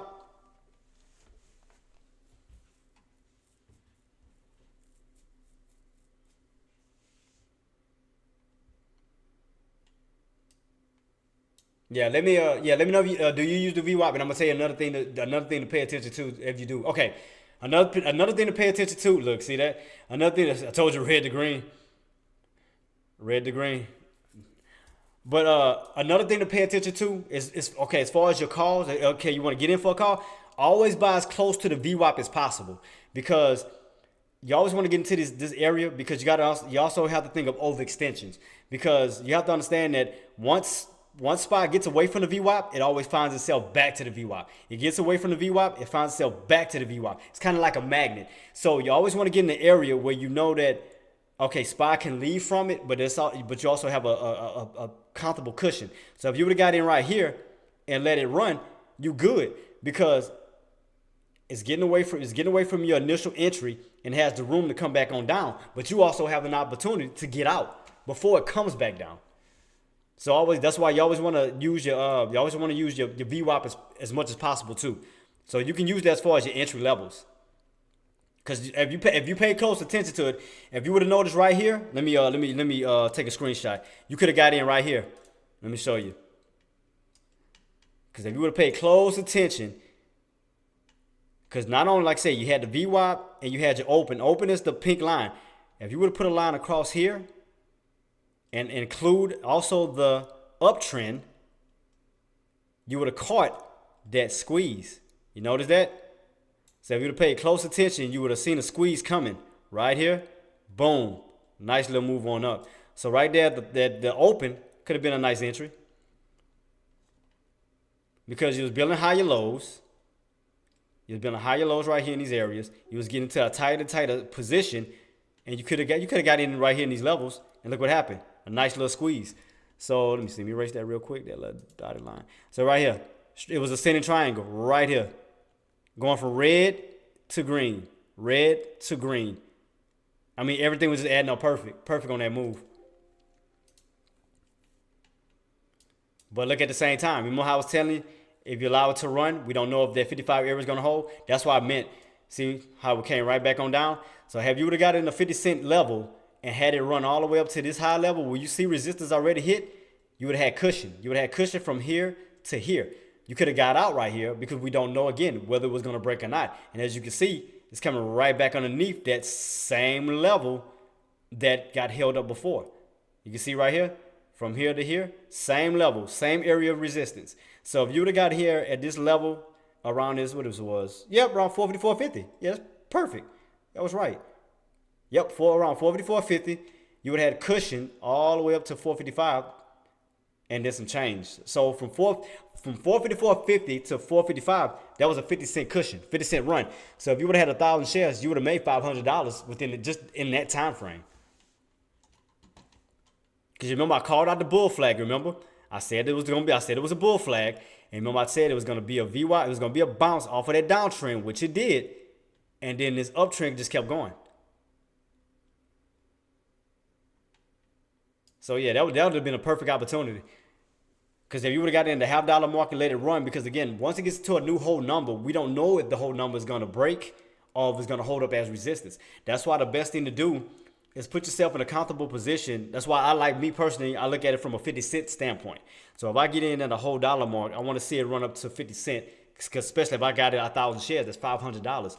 If that 50 cent mark holds and then moves up to the next level, to the next whole number, that's an additional $500 added to my profit. That's $1,000. So see how that didn't hold? It might. I mean, we might still break, but look at this. Look, if you would have gotten in right here, 455, 454.50, and ran it all the way on up, 50-cent cushion. Look at that. You could have got in, got out, done. That would have been one of your trades out of the way already. That's why I say. That's why I say it just depends on where you get in at. Always get in the area where you know you can have comfort. As far as cushion, because I know a lot of people's fear is once you get in, it's just that thought of entering somewhere and not getting the move you want. So that's why you have to put yourself in a position where you know you can have some type of cushion within your entry. So if you get in around 454.50, it has room to run up to 455. That's 50-cent cushion. So just in case it don't break through, just like what it just did just now, you could have had this run from here to here. So if you would have had 1,000 shares, you'd have made $500 from that point to this point. Because again, we don't know if it was going to break due to the fact is the pass right here, which we got rejected. We got rejected here, same location. No problem. But yeah, that's another thing I do use, Jenna. I do use I use my VWAP because and I stick to that too because again, anytime that SPY leaves off of VWAP, your dotted line, it always finds itself right back to the VWAP. It don't matter whether it's on the upside or the downside. If it goes down, it'll find itself right back. It goes up, it'll find itself right back. So you always want to get to area accountability around those areas where you know, just in case SPY does come back on down, at least you got room to get out. You got cushion for it to run up, and you got room to get out as it comes down. I mean, you always want to put yourself in a comfortable position. But also, even in these areas, pay attention to your price points. Always pay attention to your price points too. Where is it bouncing at? What key level is it? Is it floating around? Again, because you always got to think about whole numbers, half numbers, because they do play specific roles within SPY. Because every whole number, SPY is always going to have some reaction as it gets to a whole new number. I'm sorry.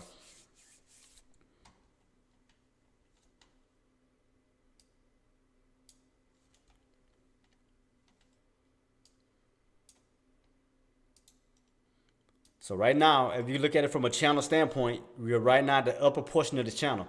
And as you can see, it tried to break, but it came right back on down. So basically, even though we got this, it's this long upper shadow. Always keep it in mind at the main key, Monday's high day, old high day, that it still couldn't break above. Even though we got this high wick here, we still are underneath 455.13.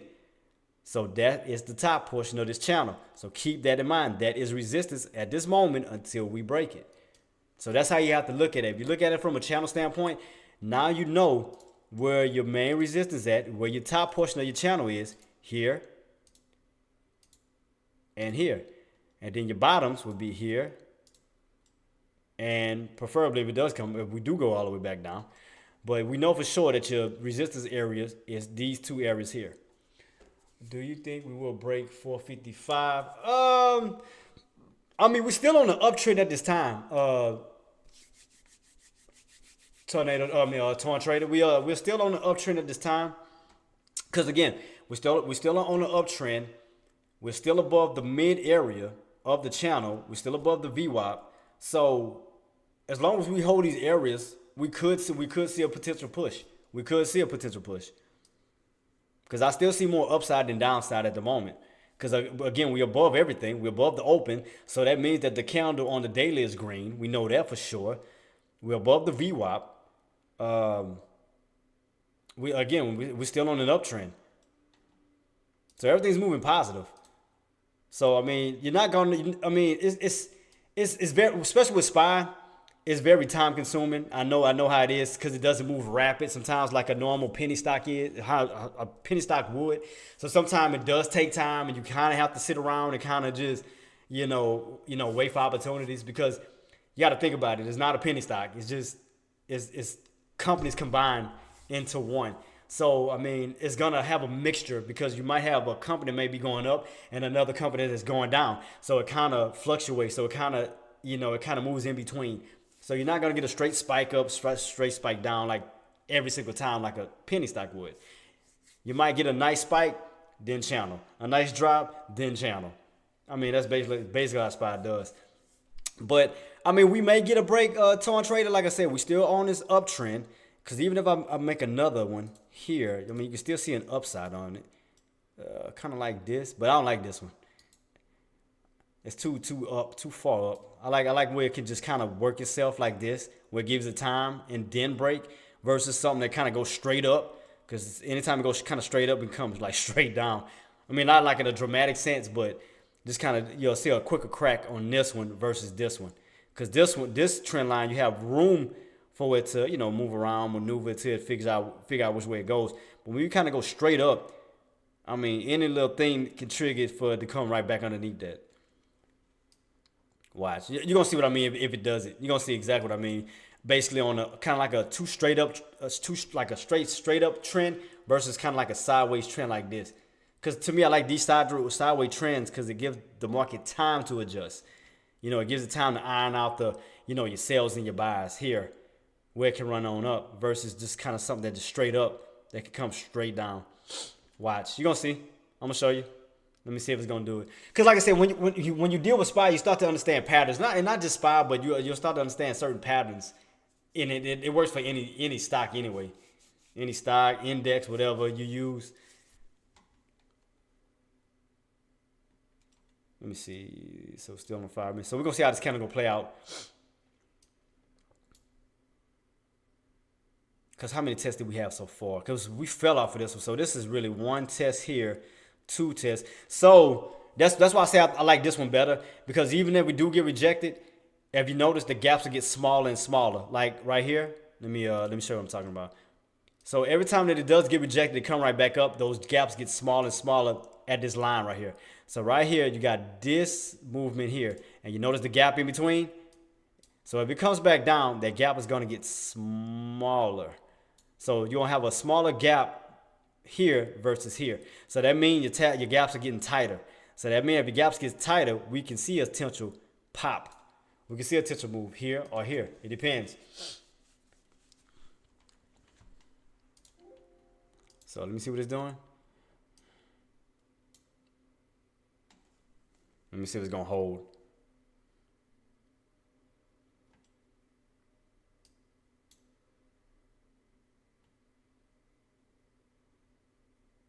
Because I don't think this one going to, I mean, personally, I don't think this is going to be the push just yet. Because I think it was just kind of too early, too soon. Because you already tried it and then it got rejected already. So, I mean, me personally, I wouldn't mind it coming back down and making that gap tighter for a squeeze. I can see that. But right here, let's see what's going to happen. Let me see. We're going to see.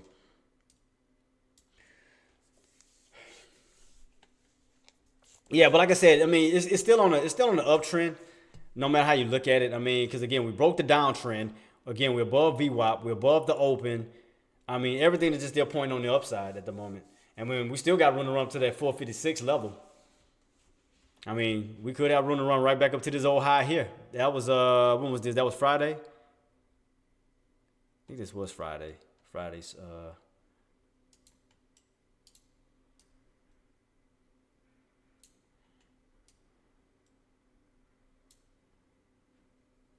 Yeah, I think it was Friday. Yeah, it should be Friday.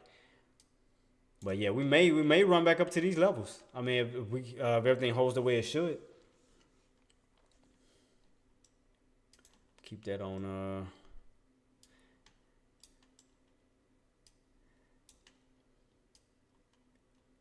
Yep. So let's see. I just want to see it. Like I said, I just want to see if this is gonna hold because it was just kind of too fast. I mean, we're gonna see. I mean, because this is a 5-minute candle, so I just want to see what's going to actually happen. Man, I ain't gonna lie, I tore up that Thanksgiving food so quick, man, and I got my rolls, the Hawaiian rolls. Ooh, that hit the spot. Couldn't wait. Man, them rolls are so good. Oh man, I was just packing them rolls. And then we had them other ones. I can't think of the name of them other ones. I know y'all know what I'm talking about. Not the Hawaiian roll, not the Hawaiian rolls, but it's the one that comes in that red pack. I mean, the white pack, and it's like not soft like the Hawaiian rolls. It's kind of thick, but it tastes it's good. I can't think of the name of them. It's like they thick, but they not too thick. I mean they chewable, and it's like those rolls that come in a white pack. I think you can get them from like Walmart now. So they had those rolls too. I just can't think of the name of them though. Man, it's see what I told you. See, told you it's too soon, too fast. I don't think it's gonna hold that. I think we're gonna get rejected, come right back down. Like I said, I'd rather this one here than this one.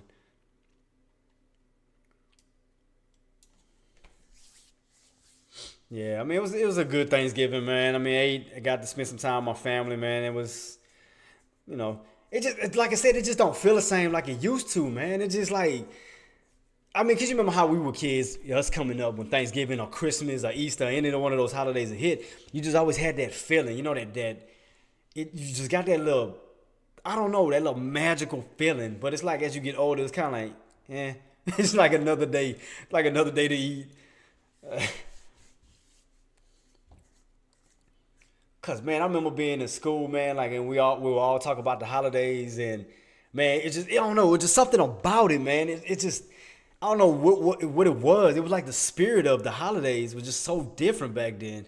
It was just again, it was like a magical time. It's like it didn't feel like a regular day, you know, when you was younger. It just felt like this one magical day throughout the year. It's like even Christmas Eve felt magical. It just was something about it. I don't know what it was, but it just felt so different from any other day. It's like it just you couldn't wait. You're just so excited. But it's like now the older you get, it just kind of like it's just a regular day, you know. That's because when your kids got you nothing, yeah, yeah, kids, you got nothing else to think of. That is true. Facts. That is true. Cause you don't have no stress and no worries. Yeah, you're right. That's true. You're right.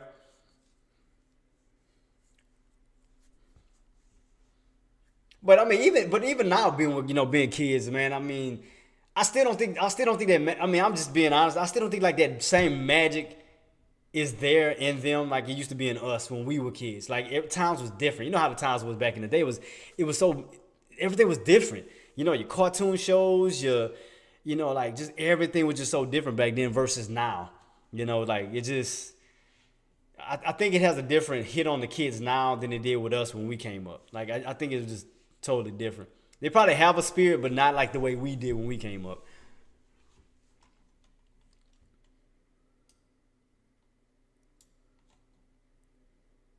Cause now these days they don't care about no tree. Let's be honest. I mean, now these days them kids care less about a Christmas tree. Uh, I mean, especially the way times change with technology and everything. Cause you remember we didn't have all that back then. We didn't have like phones and tablets and all this stuff that they got now. I mean, remember back then it was simple. We got simple stuff. That's what made it even more better with us. We got I mean just the most simplest things. I mean, whether it was a Ninja Turtle, a board game, or just something like I said, us we were simple. But now these days, oh man, it's so many requirements for a tablet, a phone, or just oh my god. With us, again, we got a game or a toy. We was great. That made our whole day. Yeah, exactly. Take it more for granted. That's true. Sitting at an adult table ain't as fun as facts, facts, facts. It ain't the same, man. That's what I'm saying. Times has changed, man. I mean, just yeah. I mean, then on top of that, man, a lot of the people that used to be at those tables have died too. They passed away. Rest in peace to even y'all loved ones, man. We just don't have the old people no more like we used to, man. The grandmas and grandpas and I mean everybody, the crazy uncles and people that used to have it lit, man. We don't have that no more, man. That's what made it fun. Now I mean everybody's getting older, moving, and people are passing away, and I mean it's just not like it used to be, man. And I wish we can just get those days back. But yeah, times is definitely fun. But yeah, they taking a lot taking it for granted. But it's also the parents too. They spoil them. They don't know how to just draw the line. They give their kids too much. That's why a lot of them act the way that they act. And half of them want to get things for them just for them to get out of their face. I'm like, that's kind of the wrong way to go about things. I'm like, nah. With my kids, I'm like, nah. You work for it, you get rewarded. Point blank. Good grades, you know, your birthdays, of course, but you carry yourself well in public. Again, good grades. You know, you earning it. That's different. But having to hand it to you, no, you ain't work for it. Cause you know we had to work for it back back then. We had to do them little chores. Boy, it was either wash a car, cut the grass, cut your grandmother's toenails, pluck the hair, pluck the hair out of her face. Oh my God, it's actually bringing back some memories. Jesus, that I don't want to remember. I was trying to hide them tweezers. I wasn't about to play with them.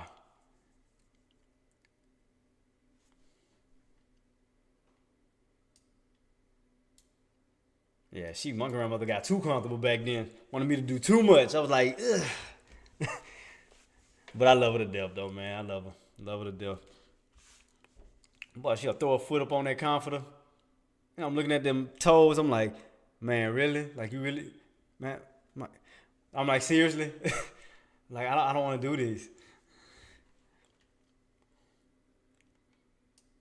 But nah, man, I just miss those days, though. I just miss those good times we used to have, man. Even the family, the get-togethers, man, outside with. See, well, I'm from the country. I'm from Louisiana, so you know, with us, we do horseshoes and cards, dominoes.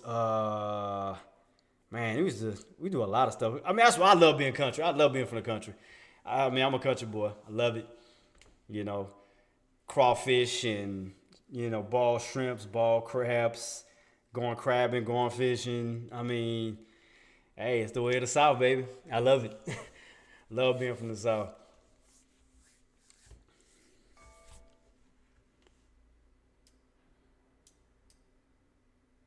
And then Texas right next door to me. That's my second home. I go to Texas every now and then. I have to go to either Houston or to the Woodlands. The Woodlands is my spot for sure. I love the Woodlands. Woodlands, Texas. And every time I'm in Texas, I gotta go to my favorite restaurant, Papa Do's. Off top, get my crawfish etouffee with dirty rice. It's popping. Up, see, look at that. See right here again? I told you. I told you it was too fast, too soon. When they got that straight up little movement like this, I told you we're gonna get rejected. My dad in Monroe. For real? No, that's not too far from me then. Cause see, cause mainly all my people, my mom's side is from Mamu, Eunice, Church Point, in those areas. My dad's side is from Lawtell, Louisiana. But yeah, boy, we used to love going out there for like Fourth of July and all of that for New Year's in the country. But after we got old and all our our great aunts, great uncles, and all and so forth passed away, it just wasn't the same. It was up to us to keep it going. So, but yeah. Yeah, I love being a country boy, man. Like I said, crawfish. Oof, I'll be throwing down on them bad boys. It's supposed to be coming up soon. Crawfish season should be coming up this next month. Should be coming up. And then you already know. Then my birthday in February. Then that's Mardi Gras month, there, boy. Even though it's the shortest month, to me it's like the funnest month. Cause you got Mardi Gras, you got Valentine's Day. What else we have? Black History Month. Am I missing something in February? That's it. I think that's it. But I mean, it's still a lot to go on in February to say it's only 28 days. Man, but bro, I be feeling sorry for them people that's born in February on them leap years. Like, the 29th? Because the 29th, that rarely happens. I'm like, God, so you rarely have a birthday. If you on a leap year, shoot.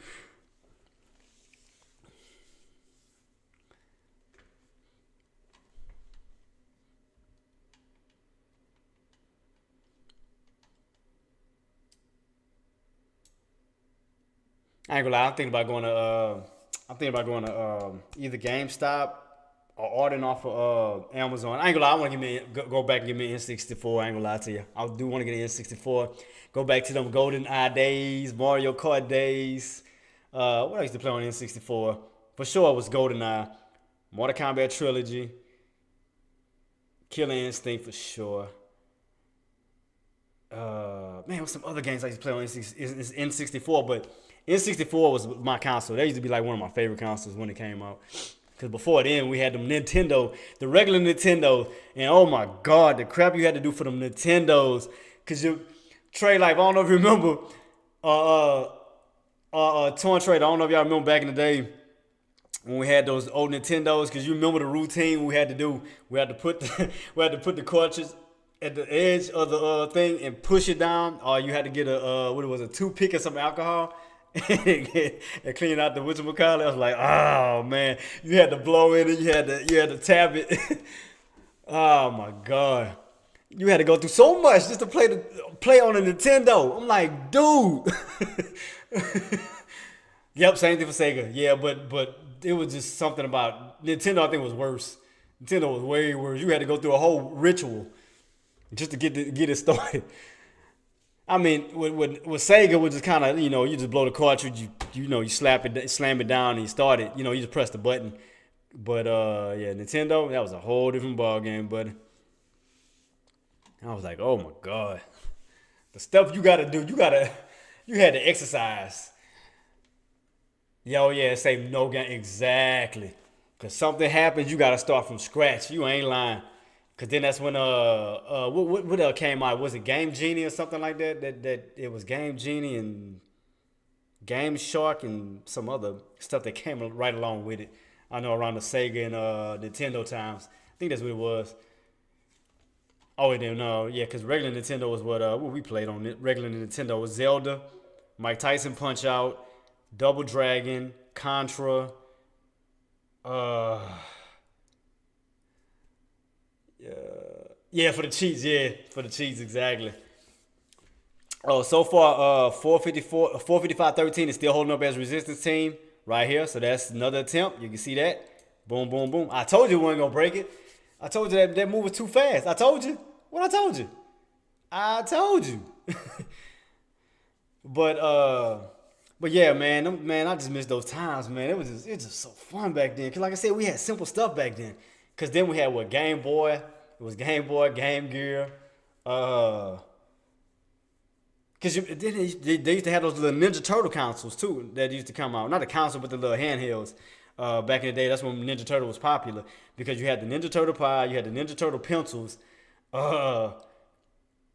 Man, you had but the Ninja Turtle games on Nintendo was so horrible though, because back then it seemed so incredible to us till they released the Super Nintendo, and then once we started to see the quality, then you go back to looking at Nintendo. I was like, oh man, I was playing with a piece of crap, because once Super Nintendo came out, that's when you had Turtles in Time and all of that. You had Ninja Turtles in Time, and then you had what was the other one?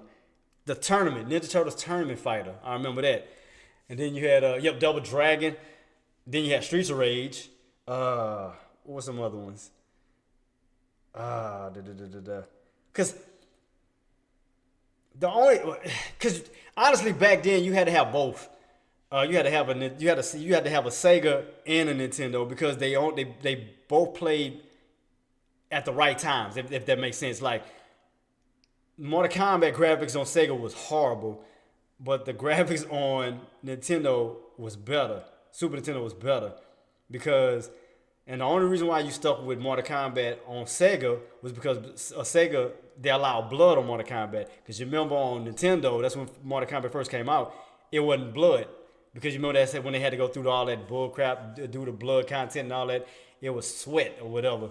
So you had to have Sega for one reason and Nintendo for the other reason. Like X-Men was better on Sega. It was horrible on Nintendo. It was alright on Nintendo. Mortal Kombat was horrible on Sega. It was better on Nintendo. Like it was always balancing out in some situation.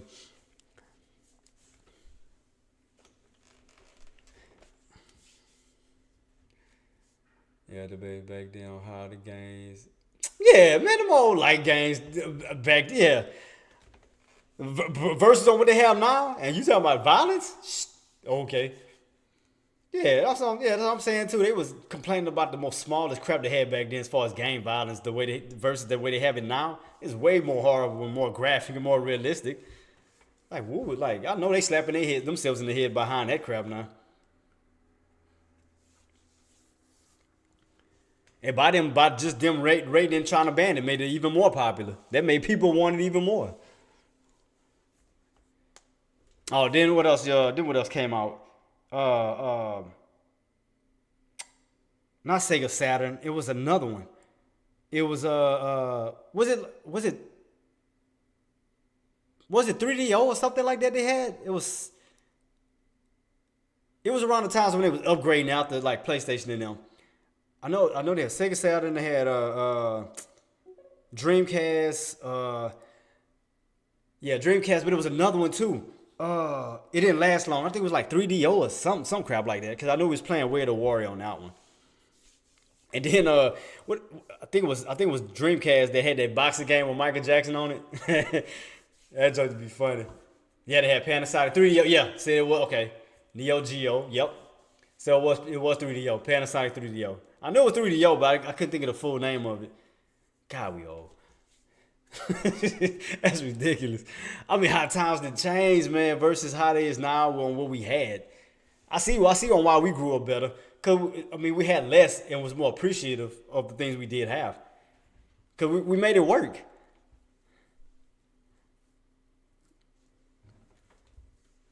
Then it was more affordable back then. That's why we got so much too, because our parents could afford it versus the things they have now. It's just like,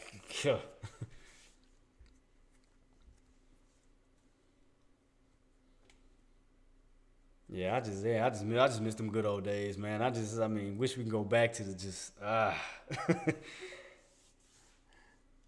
we were in groundbreaking tech times, so everything. Yeah, yeah, you're right. You're right.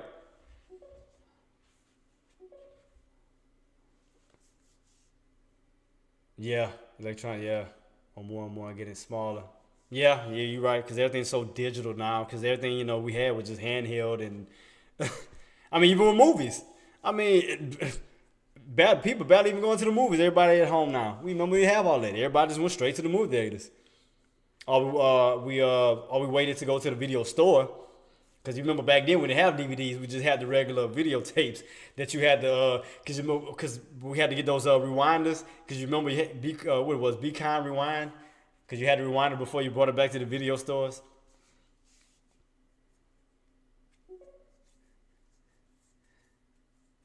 Because back then we didn't have no red box. we had straight video stores. Be Kind Rewind. So you could have put in a put if y'all was going for a put. I mean, this area still held up as resistance at that 455 level. Just to test that out, you remember I told you from 455 down, because again, if you depend on the area you get in at, you want to have cushion. So if you get in at 455 and it goes down to 455, well, you still got to break the down. Still got to get to the VWAP, but he's still on the uptrend. So that's what I'm saying. You would have had a small window of opportunity. That's why I say the whole dollar, half dollar marks is way, way better. I remember the lines in Super Tecmo. Oh, that's Super Tecmo mode. That's what Bo Jackson. Yeah, it was Bo Jackson. Tecmo Bo. I remember that. And then you had I don't know if you remember Trey Life. You had Arch Rival. That was on Nintendo. Remember when you could punch people on the court? You go around and punch people. And I think Mario was the referee. And you were slipping ice and all that crap. That was before they released NBA Jam and all of that. We had Arch Rival. Fighting hoops, yeah, because I remember on the front of the box, it was a dude with a mohawk and he was punching somebody.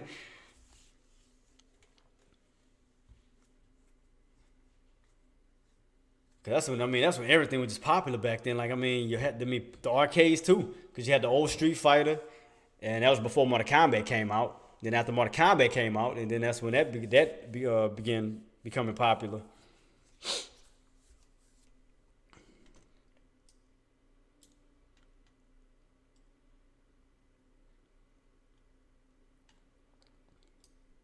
Yeah, man, times have definitely changed. Super Nintendo Punch Out. Yeah, you talking about that? Oh, Super. Yeah, yeah, yeah. They did have the Super Nintendo Punch Out. You sure right. They did have it. I remember that.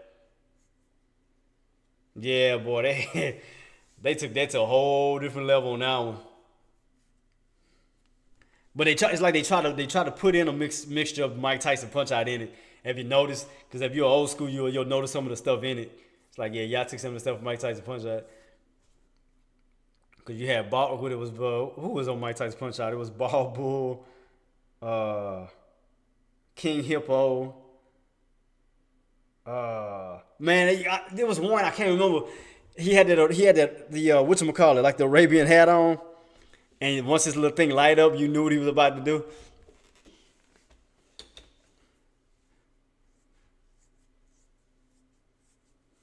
Yeah, Mike Tyson Punch Out was the game, bro. And then every time you punch, every time you punch King Hippo, remember his shorts will fall. He had to put his shorts back up, and I think he had a band-aid on his belly button. I remember them good old times, man.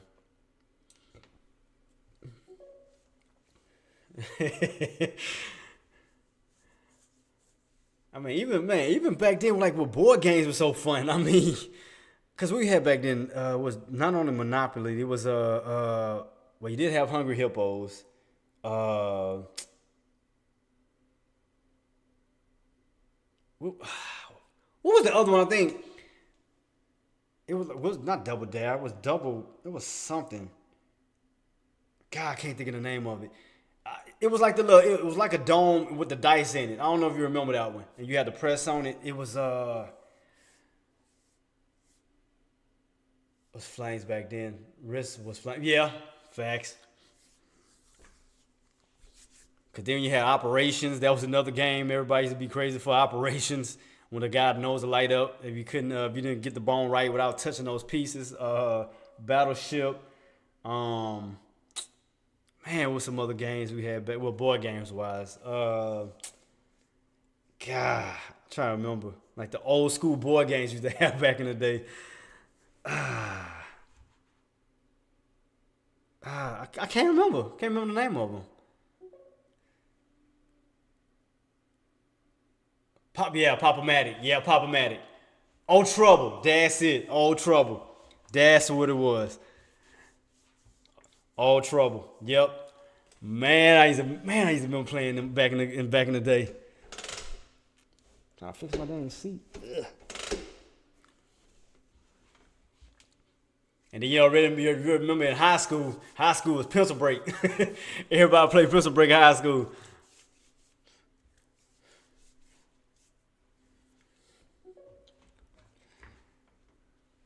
Ever played? Oh yeah, and sorry. So yeah, sorry was with the yeah, because you had the blue, yellow, green, and red piece. Yeah, I remember sorry.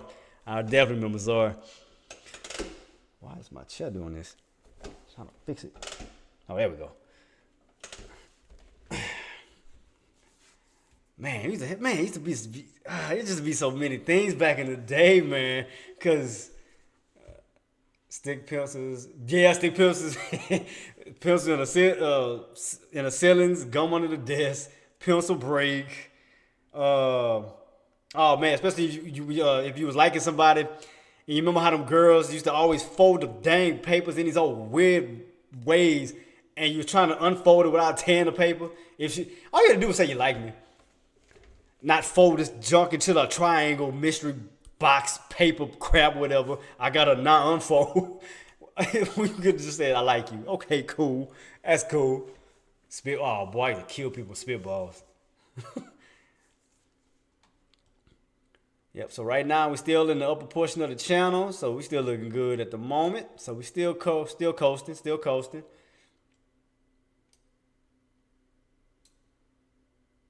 Yeah, like I said, I don't think it's gonna be a lot of. I mean, we're probably not gonna get a lot of movement until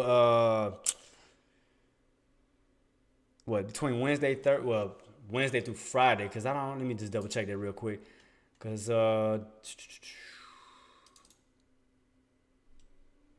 what's tomorrow? Yeah, cause the only thing you got is the consumer confidence tomorrow, and then after that it's gonna be GDP um and Thursday. What Thursday are we at?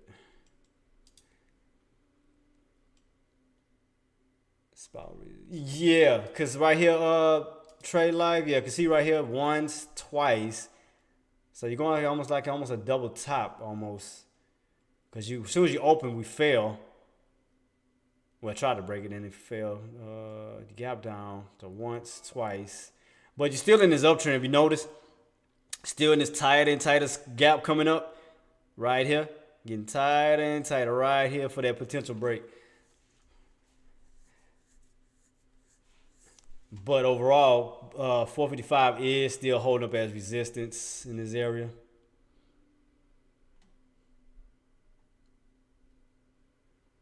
And if you want to, you can add also 455.20. That'd be like a double area. Let me see, 455.20. 455.20. Yep. Because that's where your tops at are here. These little tops. Let me take this part off. Hide that one because don't show. Booyah. TikTok owner back dance access hundreds of jobs in gaming unit as sales. Oh. Let me check that out. Let me see what Boss Man sent real quick. All right, what Boss Man sent. Access hundreds of jobs in gaming unit as it sells back ambition.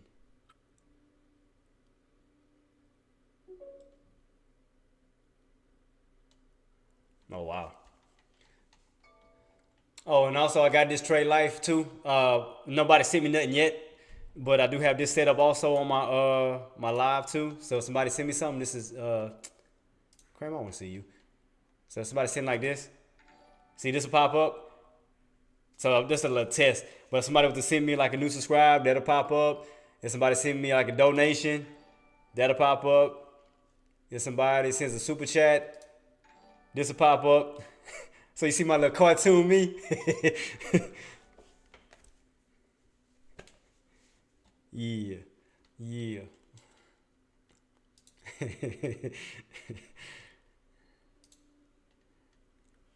So I had to add a little bit of festivity to the page now, man. So I got the, like I said, I got my little counter at the bottom, the view counts. Like I said, my little social thing and then my account balance. So had to be extra. Had to be a little extra, man. Yeah, I mean, I'm slowly adding because it's a lot. I mean, you got to put so many things together to make sure everything runs correctly. So that's why I'm slowly moving everything bit by bit. Man, is my Twitter still running? I ain't even checked. It's still. Oh yeah, it's still running. Okay, Twitter still running. Still looking good on that. That was my first time streaming on Twitter. So I'm just trying to get my name out there, man. I'm trying to push and just help people in every which way that I can, man. You know, that's what I'm here to do. I'm here to help too.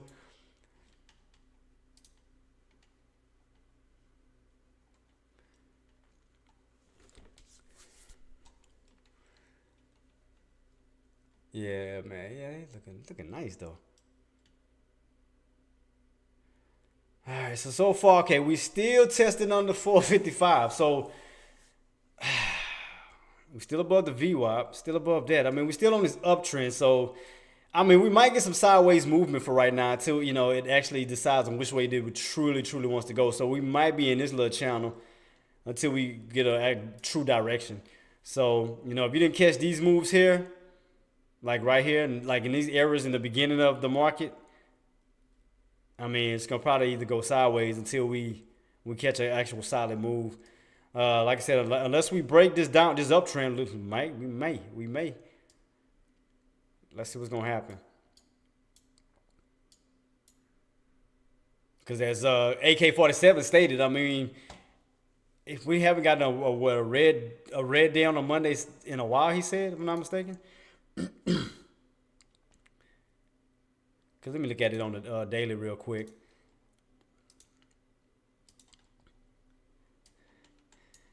Y'all boys have brought up so many memories right now. Ah, man, good times. God.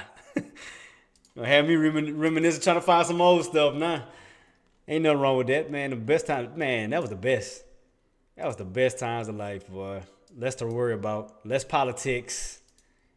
Less headaches. Relationships was even better. Because it wasn't all this sexual bull crap back in the day like the way they got now in these days. I mean, it was just more simpler back then, man. I mean, like even dating and talking to somebody was even easier back then. Oh my God! Then when you first like, if you were still at your parents, I don't know if y'all went through it. I went through it because I think that was my high school days. I think I was still staying with my mom and them. And you remember back then they didn't. You had the cordless phones, but you didn't have your own line. So that's when you had to sneak. You had to sneak on the phone. You had to wait for your parents to go to sleep, and you try to get on the phone. And the minute you hear somebody getting on it, you either hang up real quick. I was like, that's before cell phones really was popular. And we got our own cell phones. We had to use the house, the landlines or whatever. But don't go to your grandmother's house with that rotary, cause you mess up one number, you gotta start over. Them rotaries wasn't nothing to play with. I was like, oh my God. Oh my God, especially with AOL. Jesus, it was that and Gateway and all that crap. Them dial-ups got on my nerves. Everybody knew the dial-up theme song, just like they knew the car alarm theme song. That old car alarm they used to come on. And like everybody knew the theme song to a car alarm. Everybody knew the theme song to the internet dial-up. It's like everything just had a theme to it. I was like, what the hell?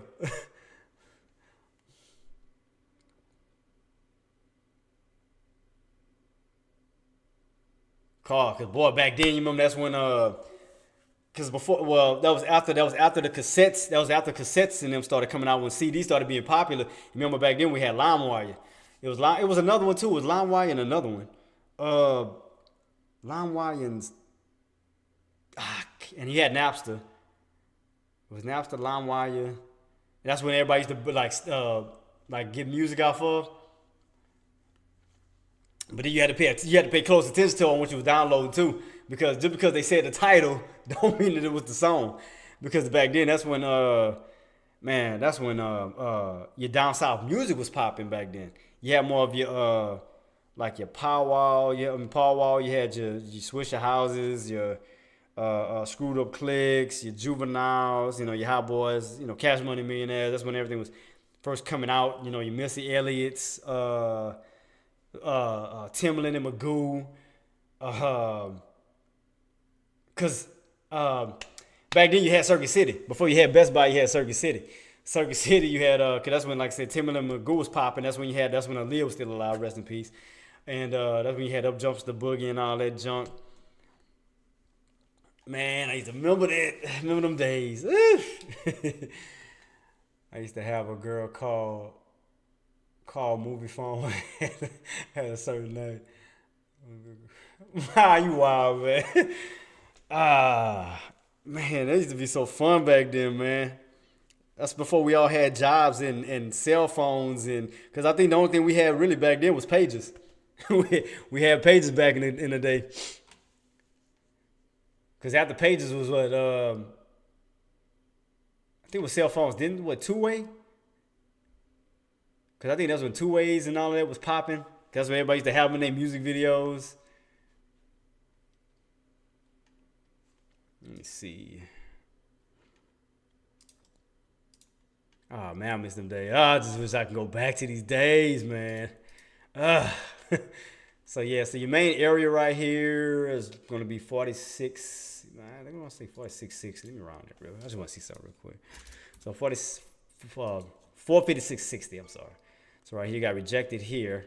You got rejected here. And then you got one more run, which would be up here to that 460 level.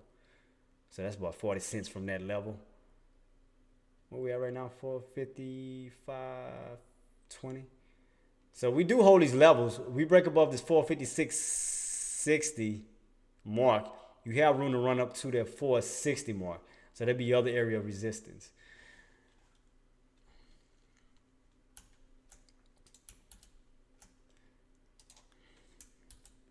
I put my stuff back because I don't want my stuff to go away. Because you already know I always go through hell with that. We're putting this stuff back on there. Doing that again. 5 minutes when we looking like. See, I told you, instead of getting that movement here, I told you we're going to probably get it right. See, I told you, everything I was calling out was happening. Look at that. You remember when this happened, I said it's not gonna do that because it's too straight up. I said you do better getting here. And I never changed my line. Look what happened. I told you. Man. If your boy don't know his patterns, tell me I don't know my patterns, man. I knew we wasn't gonna get it here. I knew we were gonna start getting it off of this one. Told you when it comes to patterns, I don't play. I take patterns serious as a heart attack.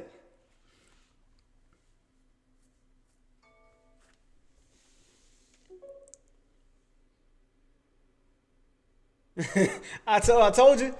I simply said, because this trend line was too straight up. I said you do better come down here because if you do this, it's gonna be more of a ascending triangle and a squeeze for a movement back on up. I called it. I told you. I told you. As I told you, boss. What's the next? For us to get some winning lottery tickets and get the hell up out of here. No, I'm just joking. I wish. There's always somebody random that don't even play. It'd be somebody that just play for the first time and they hit it. I'm like, what the hell? Always some more random person.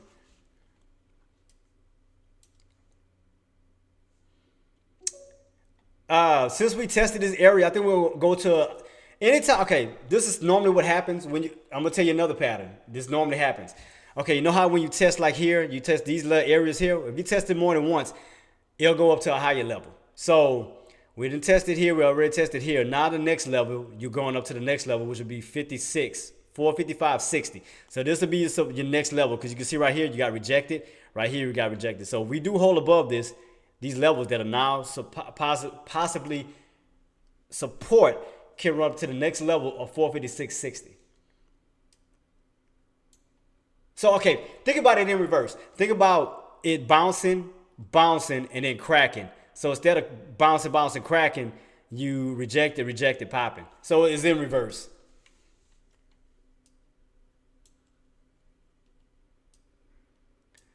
So yeah, since we already tested these and couldn't get held down, it's gonna move to the next level. I guarantee you, it's gonna probably go up to this 455 range, 455.60.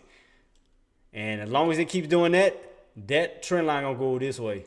As long as we keep holding this level, it's gonna keep doing this bad boy. Yeah, we continuously hold it. Yeah, we hold it.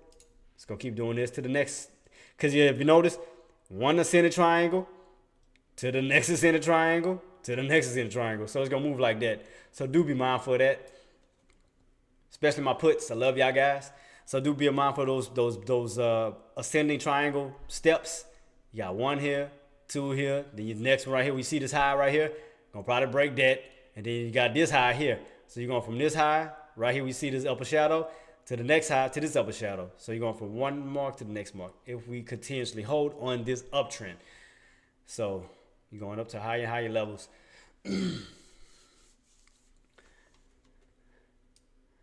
So it might just be another baby step stair movement once again on the upside. So just keep that in mind.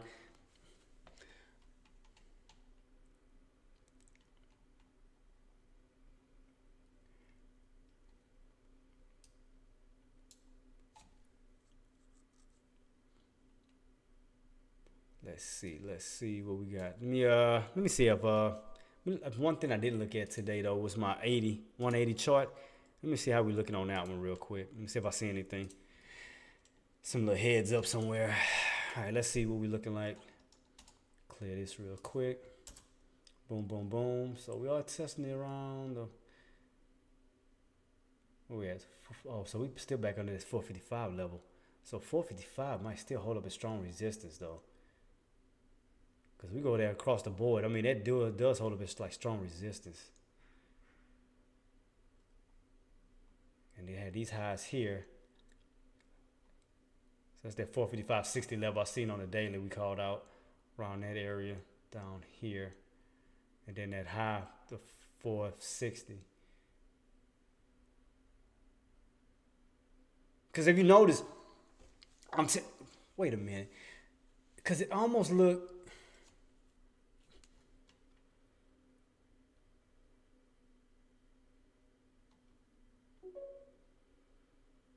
It looked like it want to make a certain pattern. But you gotta wait for the green. You gotta wait for the green momentum to wear out. Because if you notice, okay, I know a lot of people don't notice these little patterns. Okay, if you notice, if you go into the mainly to the right side, if you notice it's all green, green, green, green, green, green, green, and then right here to the left is red, red, red, red, red. You notice the patterns? So once your green wears out, your red comes in. And this is on the 184 24-hour chart. So once you see your greens start to wear themselves out, then your reds move in.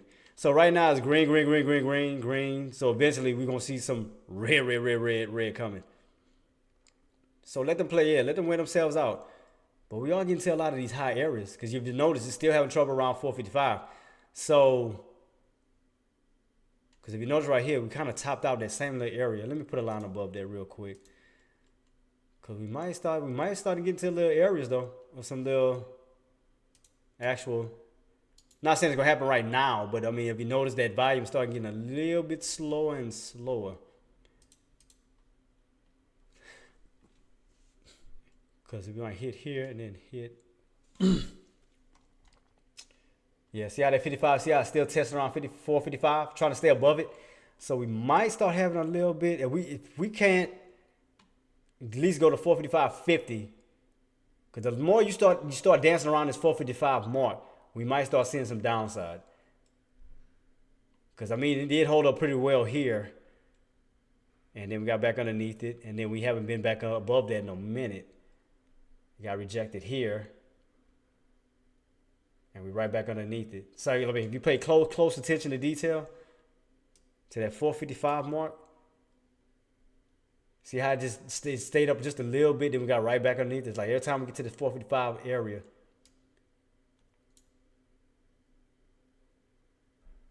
because it's struggling. It's struggling around that 455. That's why I'm paying close attention. Because, I'm not saying we topping out just yet, but I'm just like, because if you know that volume of those candles is getting a little bit tinier and tinier versus these massive candles, like getting small and smaller, getting hectic and hectic around 455.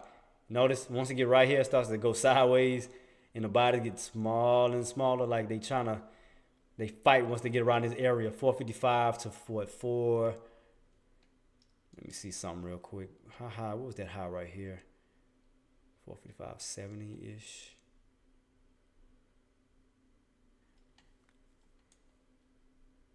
I'm gonna keep it on watch, because I think we're getting closer and closer. Because I mean, if you notice, we haven't got a major pullback just yet. Like, we haven't got a healthy pullback, something like this. We haven't got there yet. I mean, it's just straight green, green, and we haven't gotten it yet. And we are getting into these little areas, which is why it's kind of acting a little.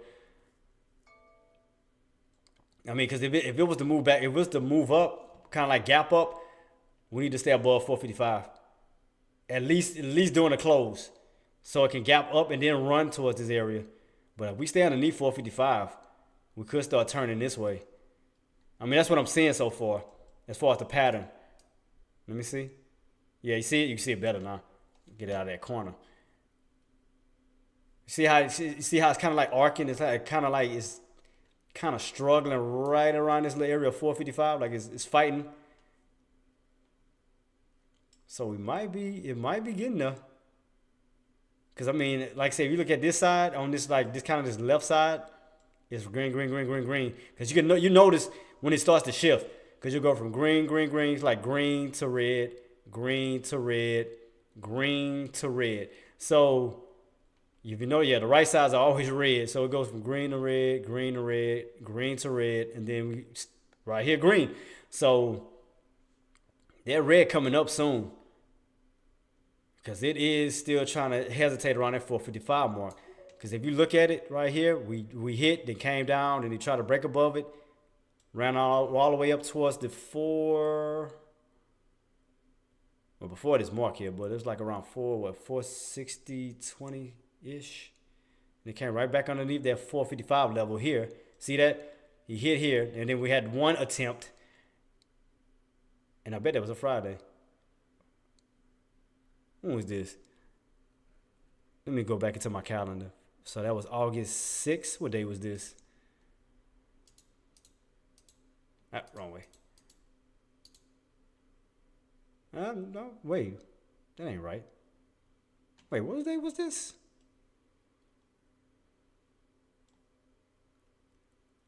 Say 8/6.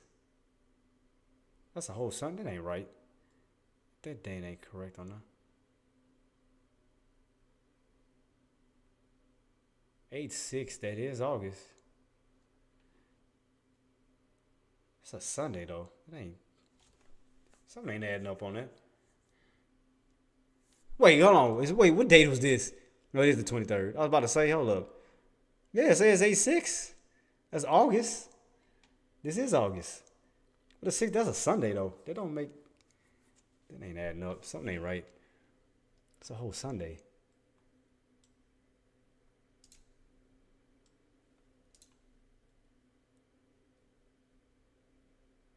Yeah, that's August.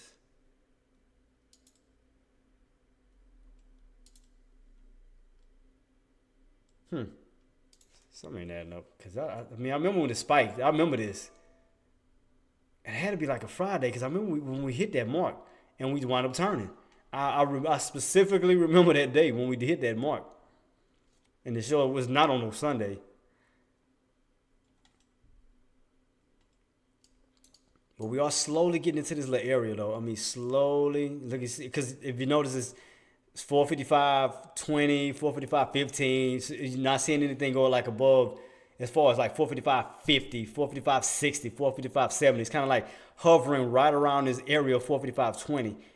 And you notice the bodies of the candle is kind of getting a little smaller. Almost like it's tiring itself out around this area. I mean, I ain't trying to get the puss excited. I'm just saying, I'm just saying it just it's kind of like hesitant in this area, which I'm not saying it will right now, but I'm just saying where we finally getting these topping areas at. That's what I'm trying to figure out. Cause it gotta be somewhere. It might not be 455 exactly, but it's gonna be in the 455s look like. Yeah, we maybe actually start soon topping soon. I don't know what date, but it's just looking at this pattern. Cause if we stay underneath 455, cause what was the days open? The days open was let me see me go back real quick. Let me put my charts back.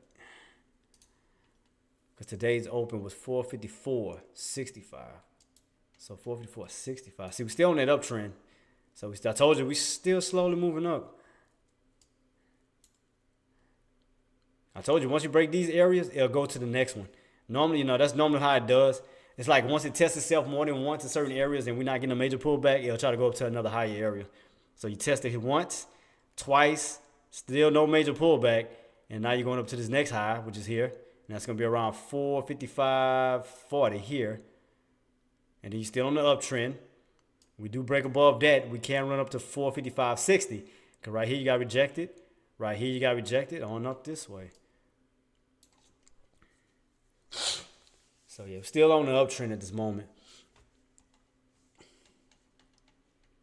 Are pushing higher, and yet the markets aren't really responding. Yeah, because you remember I was telling you about the mixture of the mixture of the companies. You remember I was talking about that earlier. I was saying on how if you'll have some companies that'll spike and some companies that'll drop, but of course kind of like a mixture in between for SPY because it's trying to figure out which way it wants to go. So that'll normally cause that too, because you might have one good one good company going up and then another one going down. So it kind of puts it right in the middle of it. It looked like another bull flag set up. Right here, looking like another bull flag. Cause this one was a bull flag. This one looked like a potential bull flag. If we do hold above, it can run up to this high 455.40. Right here, we see this upper wick at. Could run up here because off of that bull flag pattern, uptrend movement. And then we do break that, you can run all the way up to 455.60, which we could do that today. So I thought with higher weighting that it would affect them. It does. I mean, it's kind of hard. Let me see. Let me go to it. I got it on my charts. Let me go to it real quick. That wrong thing. Where you at? Amazon and them. There you go. Which one is this? Wait, what the hell? Oh, when I had the multiple charts, not what I want. Need the multi-charts. What's that? No, that's not it. I just showing one. I had one with multiple, with all of them on there together. Where's my?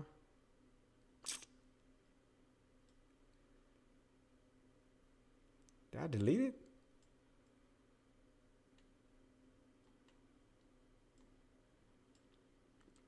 I had one with all the companies on there. Huh. Wait, that ain't right.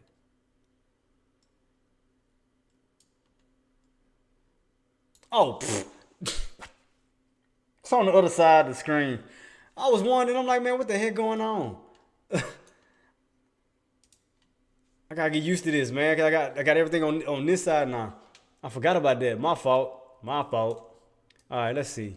So Apple's still holding at this moment, all right? Because it's back above 190. Because you remember last week, 190 was the resistance area, but we broke back above that. So we got that going up. It's not Amazon. I hate when it does this crap. Okay, Amazon's still holding. Tesla. So all your companies, everything is still holding at the moment. You said Nvidia? Yeah, Nvidia still, because all of them still holding. So what's actually?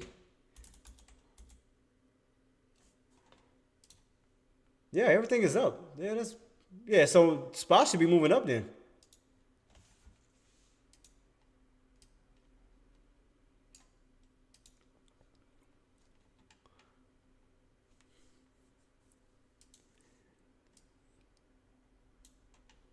See what it says. 30 minutes. Put it back on my 5 minutes. Go back.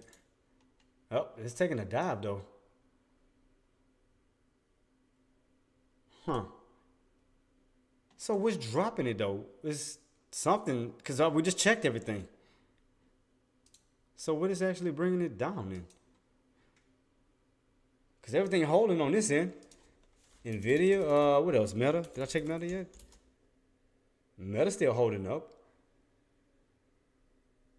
Yeah, because everything's still holding.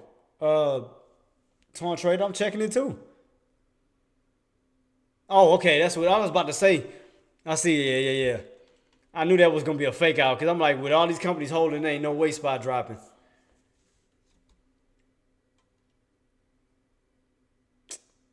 Man, I could have got in, man. Had I just would have paid attention to that, because I gotta soon jump into this, man, because I gotta get to this $500 mark.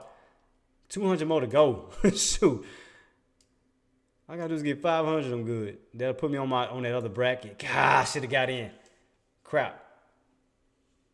On that pullback, because I just noticed the companies. Because I was like, man, why is spot falling and the company's holding? I'm like, oh, there's a fake out. And I should have got it right there. That dang God. Because I was looking at the companies. I'm like, why is the companies still holding and why is spot dropping? It was a dang fake out. That's what happened. Yeah, them puts got slingshot right out of that one. Because I knew something wasn't right. Because we always looking at it like all the companies is holding. And as soon and I noticed, and when I seen spot drop, the first thing that came to mind was, oh, it's a fake out. So they trap it. Because what they do is, I'm going to tell you the trick to this. They'll fake it to bring it back down, right? So your puts can get in. Once your puts get in and get trapped, it forces them to get out, which adds on to the buying power. You see what it's doing, right? Because in order for you to go from puts, to get out of your put position, you have to buy the cover. You add on to the buying position. So that's adding on with your other buyers. So that caused that to push. Yeah, I missed it too because I was looking at the company. So I'm like, why is SPY going down? And didn't realize it was a trap. I'm like, I could have got in even on the pull. Like, God dang it. Could have got in. On my contracts too. Let me check my contracts. Let me see how it's looking. Man, I could have got in on the pull because even like right here, I play these little small ones too to kind of boost my count up even faster. Let me go to my. Why am I going to this? Close. I don't need you. Do not open.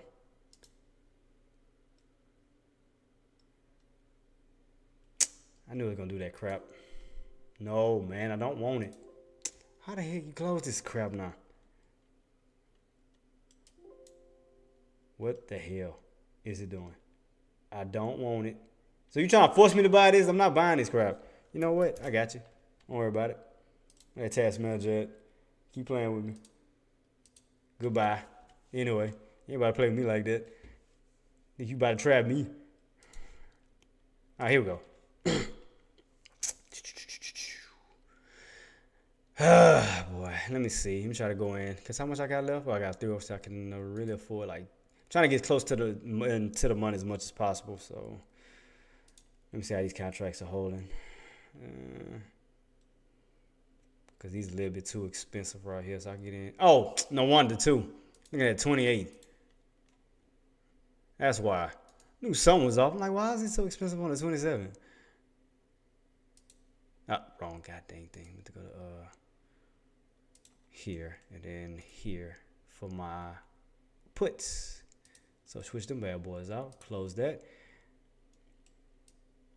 But you see, but see why I play these? You see how like how much you can actually win, like money you can profit in a short amount of time, even on these.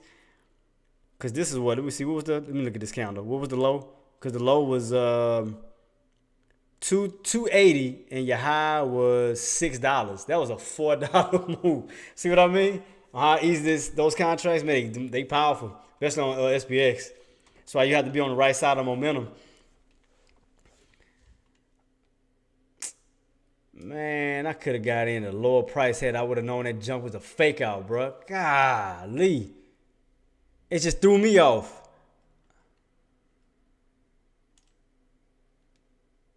Now what's my other? I don't think I did. I delete my contract. I mean my Lord. Slow down, Jay. Slow down. You're doing too much. Slow it down. Slow it down. Trying to find my other was that it? No, that's the other one. Other contract. I mean the other short. I'm trying to look for my other one real quick. Nope.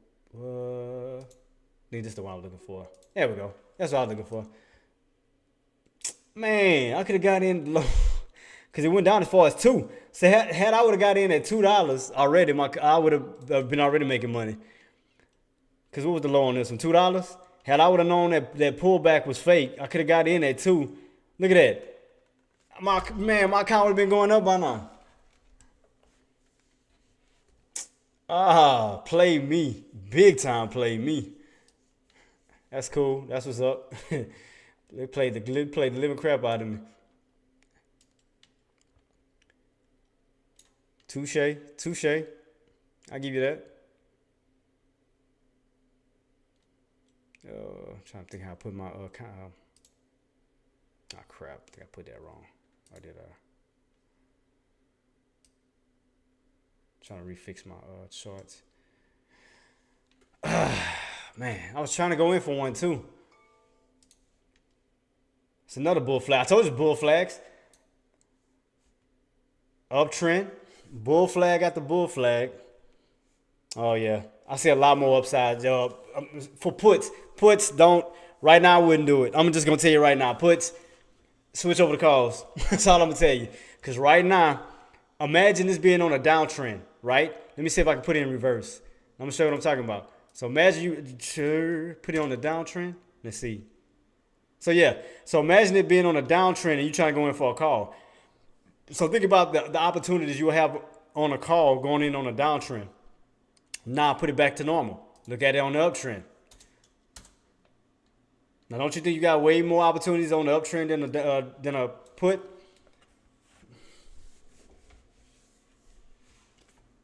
Man, I should have caught that move. I didn't know it was a fake out at first. So, I mean, once I looked at all the companies, I realized all the companies was holding. I'm like, wait a minute. Why is SPOT falling?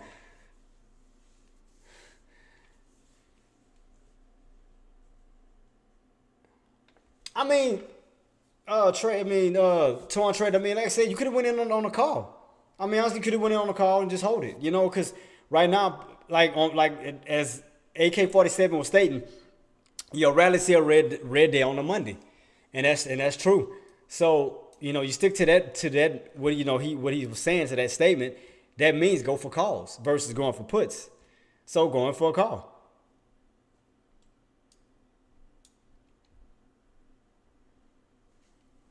mean, that'd be the smartest thing to do. I mean, you don't have to rush to do it now. I mean, we still got a lot of, and like I said, I knew it was gonna be more so off of data. I mean, off of volume and whatnot, because we didn't have no major economic data just now. We only had the new home sales that was at 10 o'clock, and then tomorrow I think we have the consumer.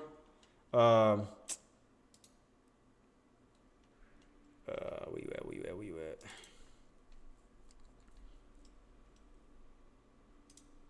Yeah, so tomorrow we have the consumer confidence. That'll be at 10 o'clock.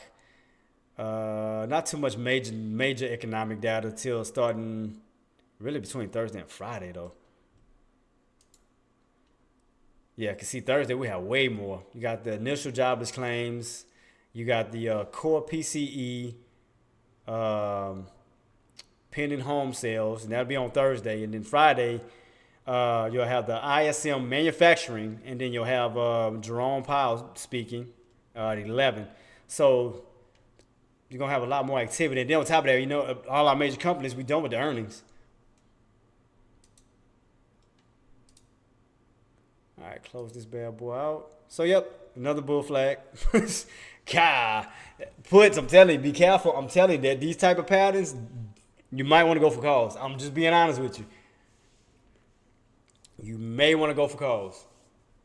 You don't have to. You can hold out and wait for a put opportunity, later on. But right now, I would definitely go for calls, because this type of pattern, trust me, you're talking to somebody who's been stuck in these patterns before time and time again.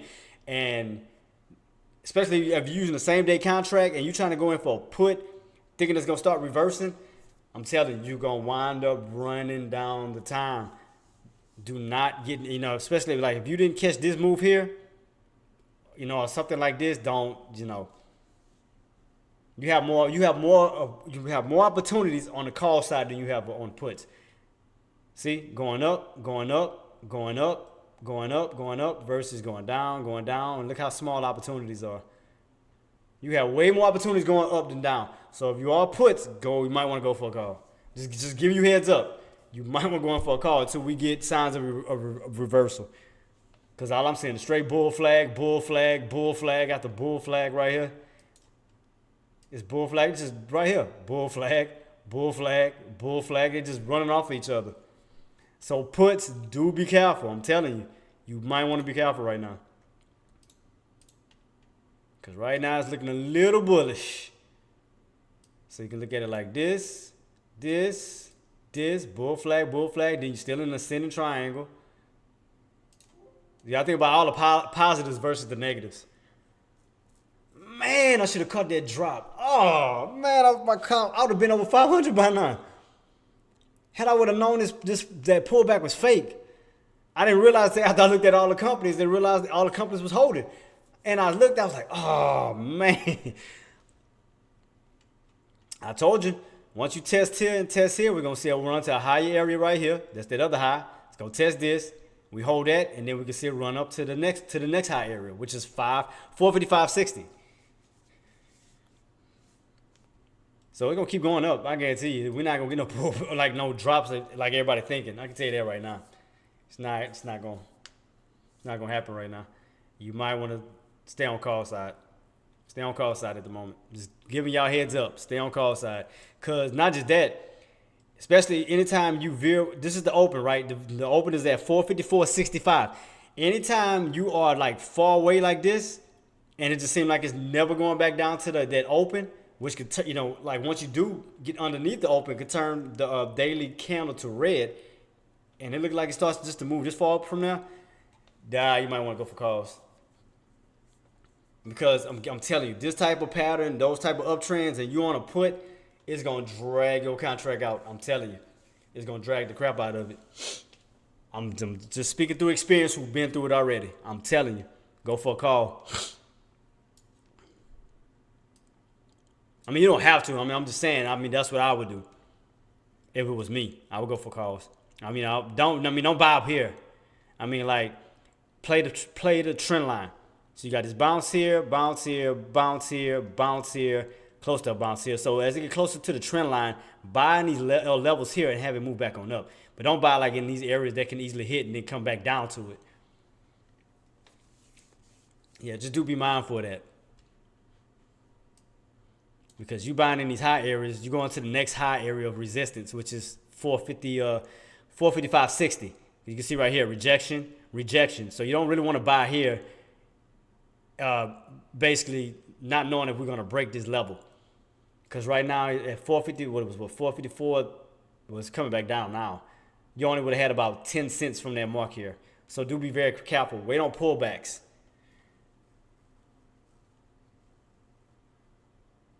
Man, like this would have been a perfect area because not only you buying off the trend line, you closer to that VWAP. You know, you're close to the VWAP. So you got more a secured area versus buying at these highs where it can easily fall back down. But here you're more closer to the VWAP. That's give you more confidence and more cushion for a pushback on up. Man, I should have caught that drop though. It's crazy. It just looked like another bull flag. Bull flag at the bull flag. Let me see if it's gonna hold. This will be the fourth one. So that's 1, 2, 3, and look like number 4. So that's why I say puts. Be careful. You gotta pay close attention to detail. And we're breaking this old high here, so we already about to complete this one. Going up to this next highs right here of 455.60. Right, you got rejected here. So you're moving up to the next high. So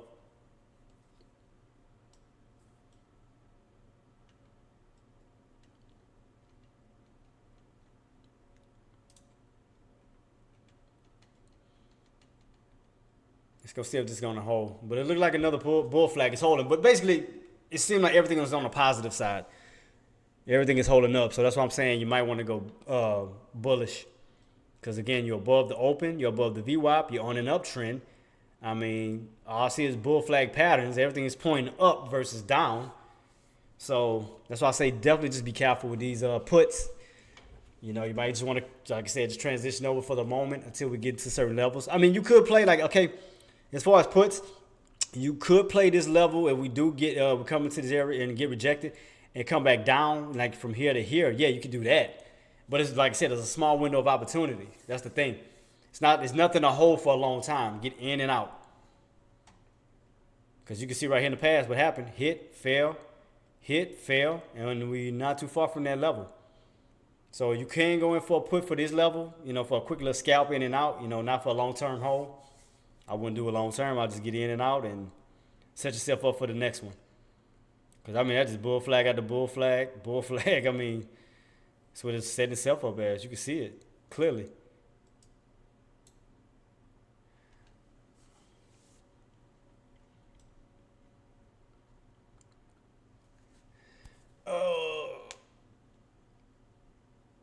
Torn trade, you took any trades, trade life, any trades? Anybody? I mean, y'all took any trades other than, you know, beforehand? Or y'all still sitting on your hands and waiting for opportunities? I mean, I haven't even traded yet. I ain't gonna even lie to you. I'm still sitting at 300. I just don't want to, you know, I already got my account up to 300 already. You can see on there 309. I'm just trying to be smart. I'm trying to climb, you know, grow my account, not destroy it. I'm trying to go forward, not backwards. So next movement is to get to 500 so I can get myself on this other bracket here. So once I get to 500, 200, I'm only $200 away. That'll move me here. And then I'll make an additional 500. That'll move me here. Then I'll be done with phase 1. I'll be done with my phase, going on to the next phase. So just slowly moving it. Man, and I could have been, look at that. Had I would have got in at $2 on my contract and it's already up in the threes, that'd have been 100 added already to my account. That'll push me up to 400. Man, if I would have caught that crap, but I just don't want to buy this high though. I'm not doing that.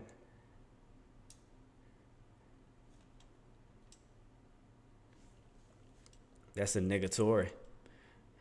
I'm not doing that. I like to buy when it's like lower. Man, what the hell was that? 30 minute. This is my 5, so my 30 minute. There go my 5. That's all I was looking for this chart. Okay. Man, did this thing come right back on here? Could have sworn I just took this off. Why is this thing not closing? Oh, there we go.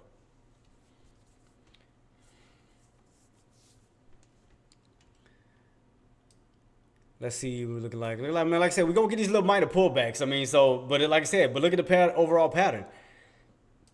I mean, let's see.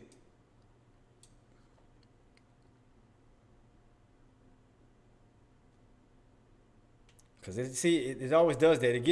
It doesn't get all the way to these areas that it needs to get and pull back, and then we wind up getting it. Because now this means these areas can hold up as support now, since you're above resistance. Whatever was once resistance can now turn into support. So it can start bouncing off of these key areas too. So we can keep that on watch. Because we are above these areas of 455.20 and 455.13. 455.13 was Monday's high of day. We are above that. 455.20 was these areas of where these wicks were pretty much pushing at, here and here and here. So we are above that key area. So that can turn into support at the moment. So if we can hold these areas, they can go right back on up.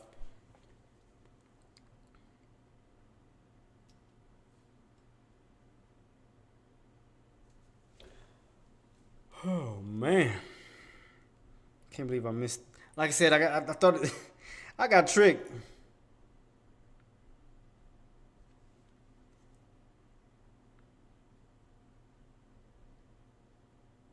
Make sure I get over the.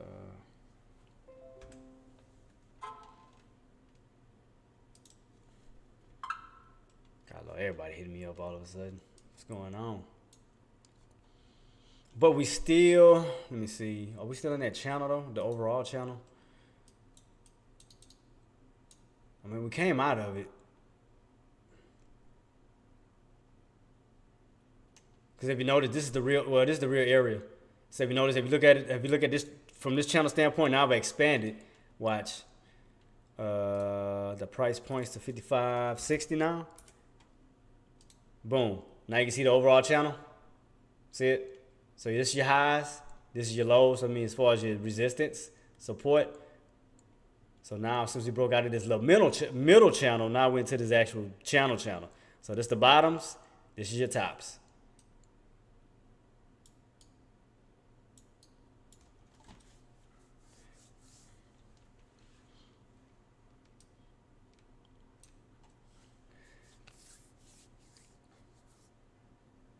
How many y'all traded? Anybody, man? Y'all did some good trades? I mean, like I said, slap into the profits, man. I mean, like I said, I'm here to support y'all as well. I haven't traded just yet. Like I said, I'm still sitting on my hands because I missed that opportunity when I seen that fake out. Because I didn't know until I looked at the companies and realized the companies were still holding. It's like, God, I could have jumped in. Like I said, that would have been a quick 100. Well, no, I could have had it more than that. Because what it was at $2? This is what I got. What, 300? We're still pulling back too. My opportunity might come up. Let me see. I'm just checking my getting closest. I'm using the same one right here. Let me see. Yeah, it's the same one. And that should be the same one. Too, as far as my calls here. Alright, let me check it out. See, this is the calls. Let me see the puts. Puts contract. Let me see how these looking. See, this is my puts contract here, so got a nice little bounce here from one time. That'd have been $1. 130. Yep, that'd almost been a it's another 100 could have made. But it's like it happens so fast, man. It moves so quick. That's why I say when you deal with contracts like that, just stay on one side because it's kind of hard to bounce back and forth. Just pick which one you definitely want to just deal with.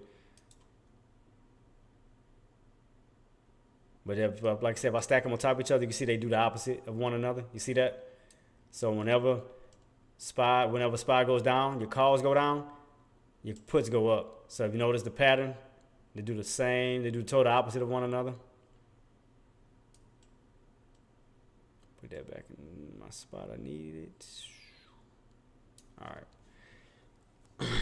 So that means SPY dropping at the moment. Wait, why do I feel like my trend line changed? Oh, it's because I got because I got this one on pre-marketing.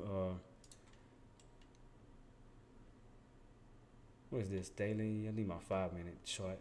Nope, 30 minutes. 5 minutes. There we go. Okay, so it's still on the right trend line. I was making sure because I was like, it looked a little off. Okay, so we back down to the trend line coming down there. So, oh no, it's too high. Can't do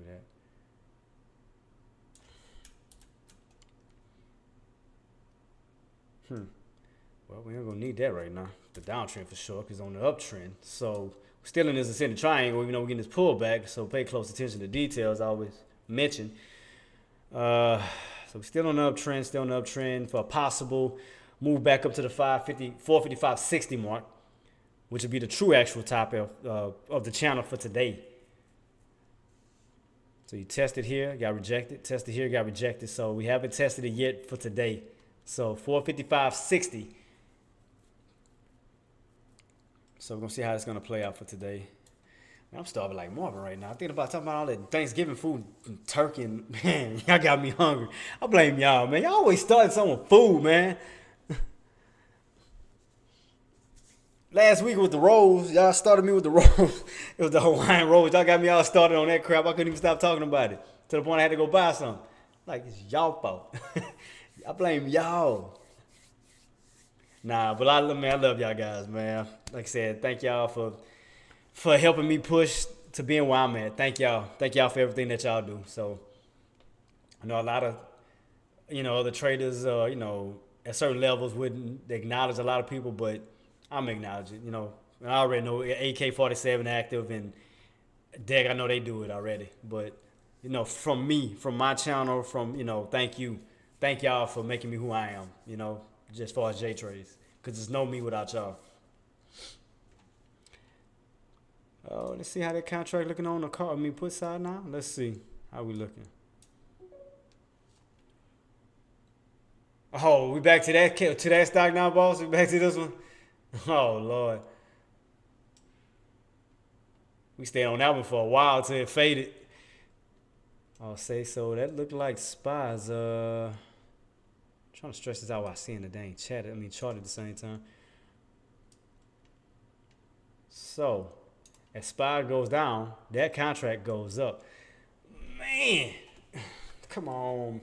But as I was saying, that's why you always want to buy close to the VWAP, because I told you, once it leaves from the VWAP, it's going to try to find itself right back to it. That's why I say, especially if you're going for calls, going to wait for pullbacks. Oh, that's why, too, it's looking like that, man. That's because I keep forgetting I got the pre-market on this one. That's why it's off from the other one.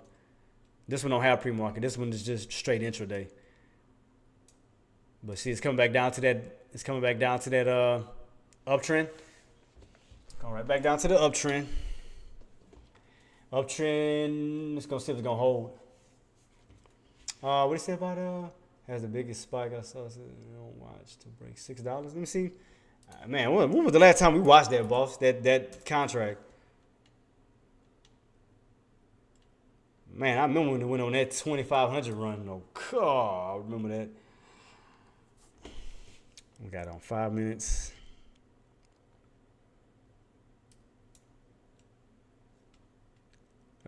What's this today? So, yeah, we're on the uptrend on this one, too. Look like.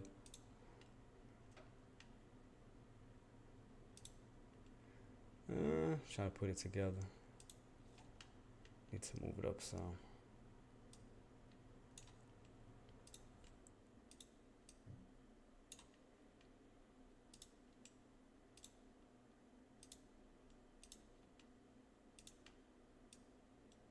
I think it broke through. I do better doing like this because it bounced. It broke through, but it's still. So it's kind of on an uptrend. I'm trying to look at it real quick, get a better sense of it. With a top of 18.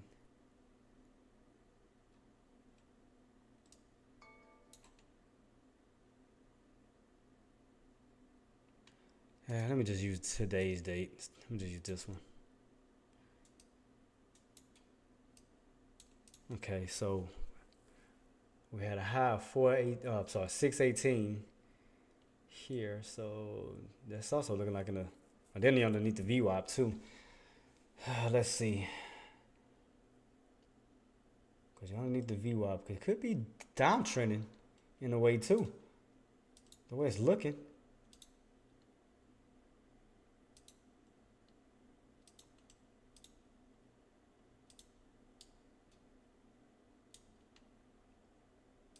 Look like it would have set itself up to do. Look like it set itself up the downtrend. So I guess right now we're in a battle. We're in a battle of the uptrend and the downtrend as far as HKD, or which direction we would truly want to go. So kind of in the middle. If you see right here, got that 560, then you're in between 540 to 580, and you kind of right in the middle of that bad boy. So it just depends on which direction we truly go.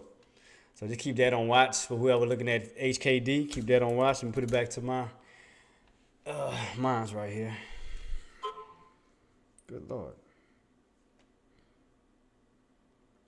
Did you get? No, not yet.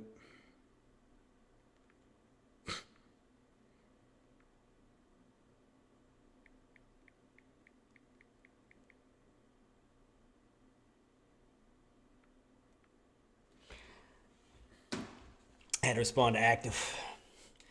That's my guy there. Yeah. All right, let's see what we're doing. So, it's going to be going sideways right now because, like I said, I don't want to bore the crap out of y'all because I know sometimes we just be sitting here in quietness. And, it's just going to be a little bit sideways. What he said? What he said?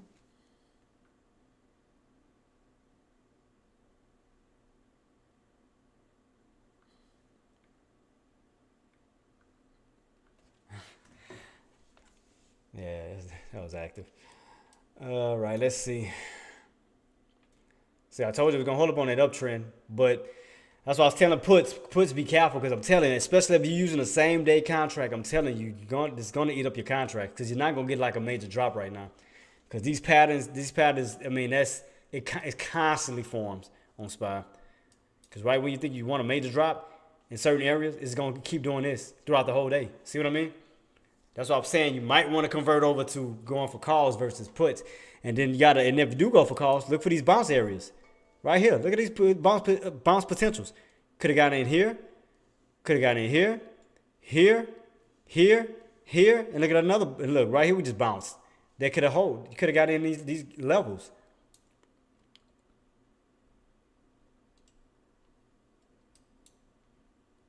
As long as it stays away from your entry, not at the line, but get in right here because you got way more opportunity. Because what was this? Right at 54. What was the low? Was it 54? 55? 455 even? What was the low? 455.05. So even if you would have gotten in, let's say 455.05, you still would have had a cushion from 455.05 to this 430 mark. 455, 455.30. So you still would have had a cushion while, it does what it's doing and then start to go back up. But you still would have had a cushion. That's why I say the best thing to do is always look for an entry where you have comfortability. That's the first thing to do. Always get into an area where you have comfortability. Where you can have cushion. So once spot, whatever stock does, whatever stock you are in does start to, consolidate or whatever it may do, you have cushion within that. So if you get in, let's say for instance you got in at 455, like I said, you get in at that level and it's already at 430, you already have a 30-cent cushion. Because you already got in that low area and now you have 30 cents within that area that you got in at. So that's the thing about your entries. Always get into an area where you can have comfortability. So if you would have played off of this too, look at this. Look what it's doing. Area comfortability. Get into these areas here where it's safe because it proves it. Bounce, bounce, bounce. Got in right here, this pull, and look what's happening. Boom. You would have had cushion right here. This is going back up. That's why I stay stuck on patterns because the patterns can tell you everything, a lot of things that you may not see or you may overlook.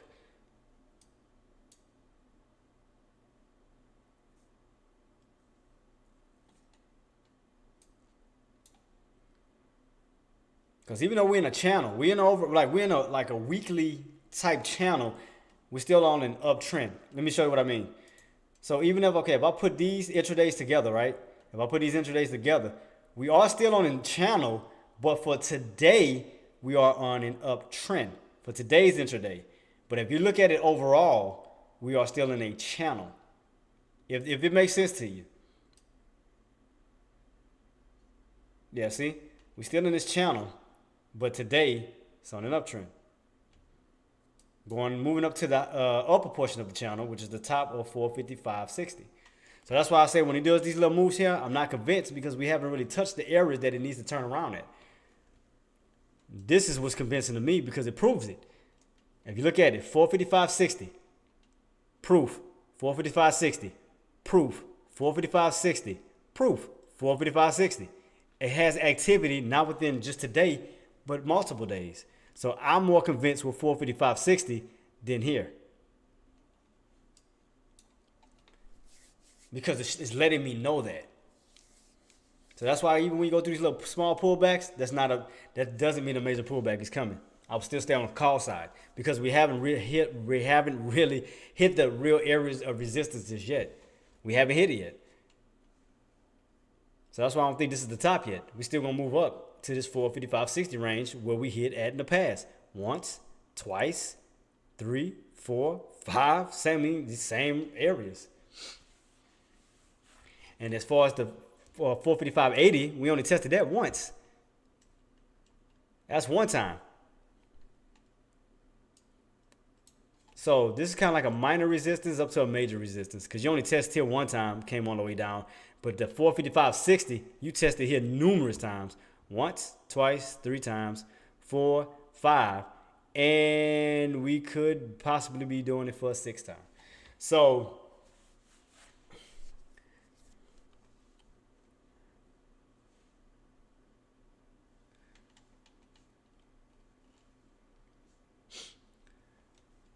all right.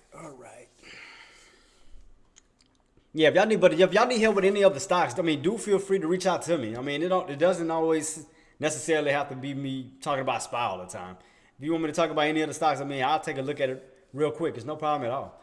I'm here to help everybody. I just look at SPY because that's normally what I trade. That's just my comfort zone. And that's the only reason why.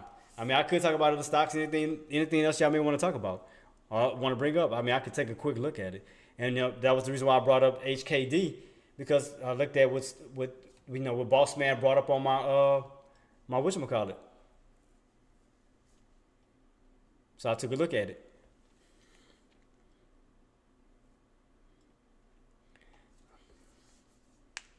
Yeah, I'm gonna jump off in about 20 minutes. Grab me something to eat, and then I'm gonna try to hop back on it once again around power hour. So about 20 more minutes.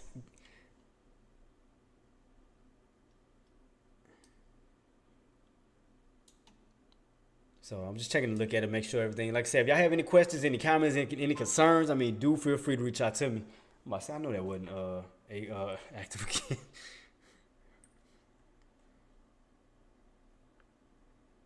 All right, cool. All right.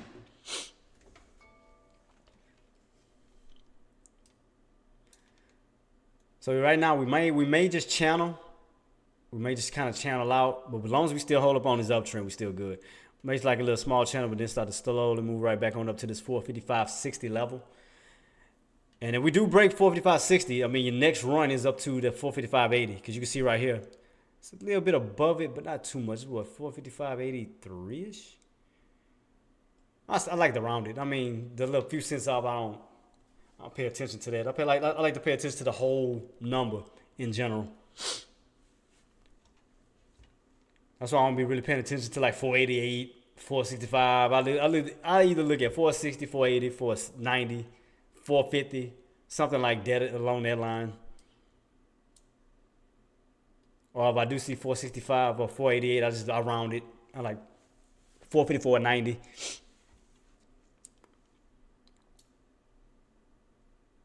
Still holding the uptrend. Because, and then on top of that, if you think about it, another reason that I don't think we're going to catch a major pullback at the moment is you got to ask yourself, why?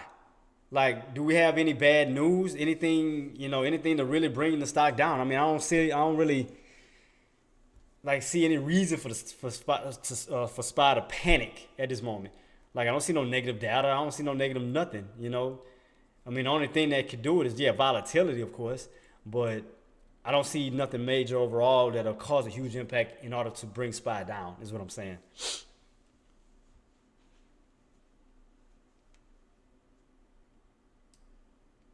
See, it's still testing on this uptrend. Oh, now we underneath it. But don't fall for that either, because you know what it likes to do too. It seems like it'll come out of this uptrend and then make and fall down just a little bit and make another uptrend. Or it comes out of it and then pulls right back into it. It's gonna do one of the two. I'm gonna keep my eyes on it. So no, I haven't got in yet, and the only reason why I haven't got in yet because I like levels. Like I said, anywhere around the VWAP, I like to get in where I know I can get bounce potential and support levels that'll make me feel more comfortable. So now I haven't got in yet because even though I was waiting in anticipating here, I didn't get the full pull all the way down. So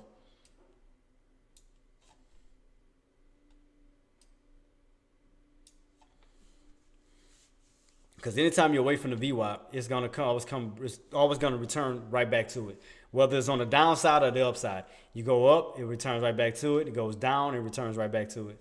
So that's why I kind of play close when it comes to the VWAP, and also my indicators too. Don't get me wrong on that, but the VWAP is like the major point for me. Told you we're gonna try to get right back on top of it. We're gonna see.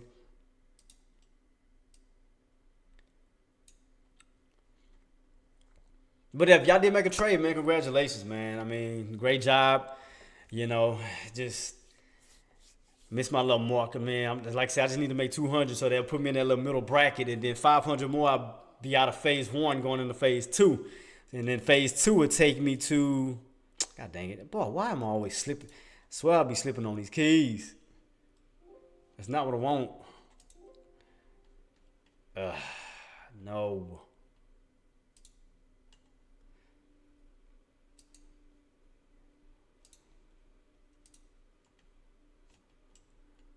Where's my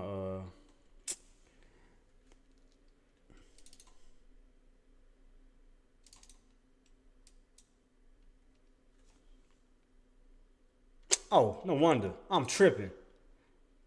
I'm looking at my all right, so once I get out of the 1,000 range, then that put me on the phase two. So you go from 1,000 to 2,500 to 5,000. So once I cross out of this, I'll be here and then bounce to 5,000. And once I get into 5,000, that gets me out of the goal, out of phase two. That now puts me in that'll put me in phase three, which I go from 5,000. Then right here we move by tens from 15,000 to 25,000, which I cross over to PDT. And that's I'll start with $100. $100. So, but it just goes to show you the possibility. You know, if you just have a game plan, you know, you have a real strong, strict discipline. I mean, you can turn $1,000, you can turn even $100 to thousands. You can easily do it. It's not hard at all. Just about having patience. That's all it takes. Having patience. Patience. Let me see. What's the low on this contract here? Okay, I'm just trying to pay attention to the pattern. Man, this is the one I wanted. I wanted this one, but I thought we was gonna touch it that dang the VWAP. I didn't get the full bounce, but it bounced off to the whatchamacallit. What was that? 450, 480?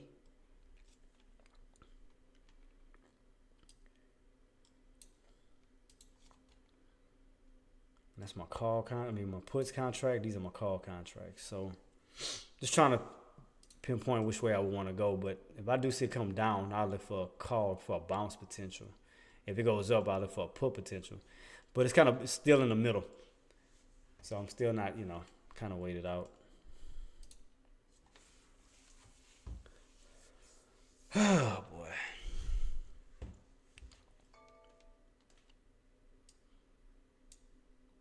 I just want to see it, especially if this uptrend is going to hold. Because right here, you had a nice bounce. Came close to these areas.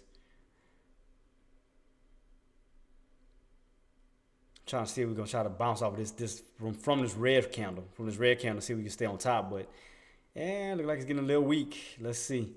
See if we can try to recover, kind of like a red to green candle. Yeah, we get right back above this trend line and then start to move back this way. That's what I'm just trying to keep my eyes on. Yep, look like it's getting weak. Weak. Oh, yep. Looks like the sideways process might be beginning. Let's see.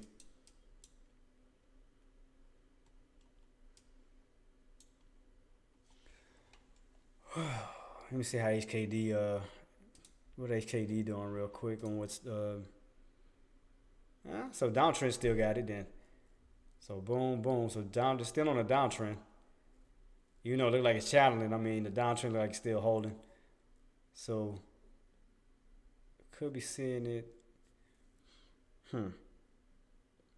Cause we could be holding up at the 540 level as far as HKD. But if we do break through this on the downside, that downtrend is going to continue. All right, back to SPY. Okay. Let's see what we're doing right now.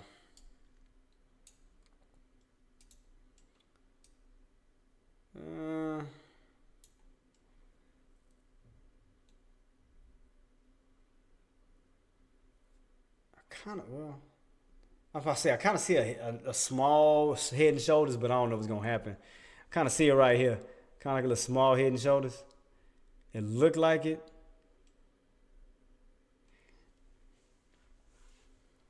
I don't know if y'all can see it. See it? I just want to see how it's going to play out, though. Let me see.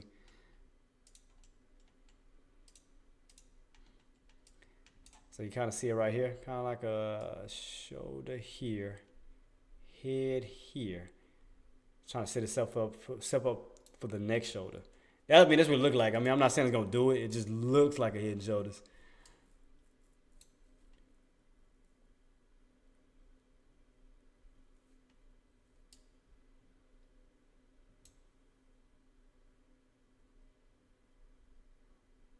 But we still I'm trying to see because I told you we might be starting a new uptrend. Because if this one don't hold, it's just gonna make like another one. I'm trying to see if that's what it's doing. I'm trying to see if we're gonna either get back on top of this uptrend and continue, or it's gonna just create a new uptrend.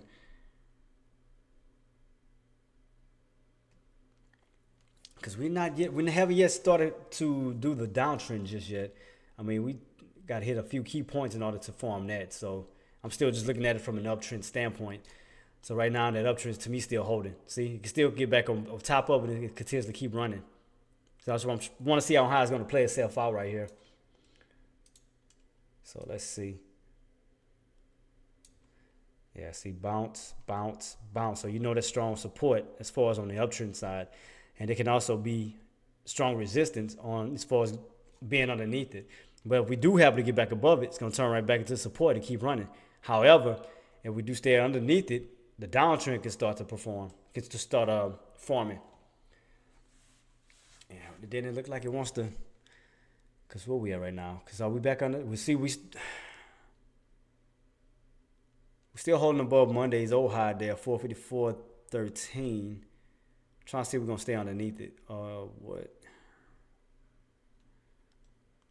Oh, we still underneath 454.20? Still underneath 454.20.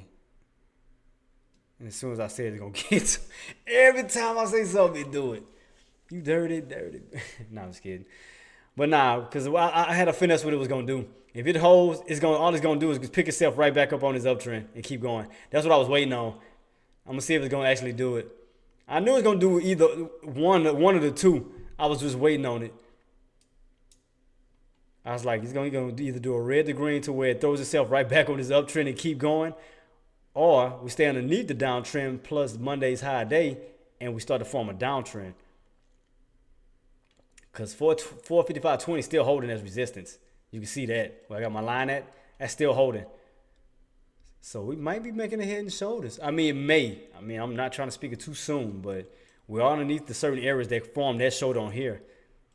And that was underneath 455.20, 455.20, and 455.13, around 455.13. So we could possibly try to go for it one more time and then get rejected. Where you kind of see this little gap right here, kind of create something like this. It's getting weak because we're back underneath Monday's old high day at 455.13, so we are back under that. See where it bounced up at before. What it was 454.80. So you bounced here, 454.80. Okay, let's see. Look like the downtrend may start forming soon. Let me see how we look on the my 30 minute. I mean, because I use all the different time frames for just like different reasons. Because I just gotta find these little cutting points to give me an idea. So I'm trying to guess my way through it. So which is why I use multiple charts to give me like the full view. All right, it's 5 minutes, 30 minutes. Here we go. All right, so what are we looking like right now? See, that was a bounce. So it looks like it's cracking this one, but I don't see a downtrend yet on the 30 minute. Just, we could right here. Let me see. I mean, I could start right here in this little mark. But I think that's a little too soon.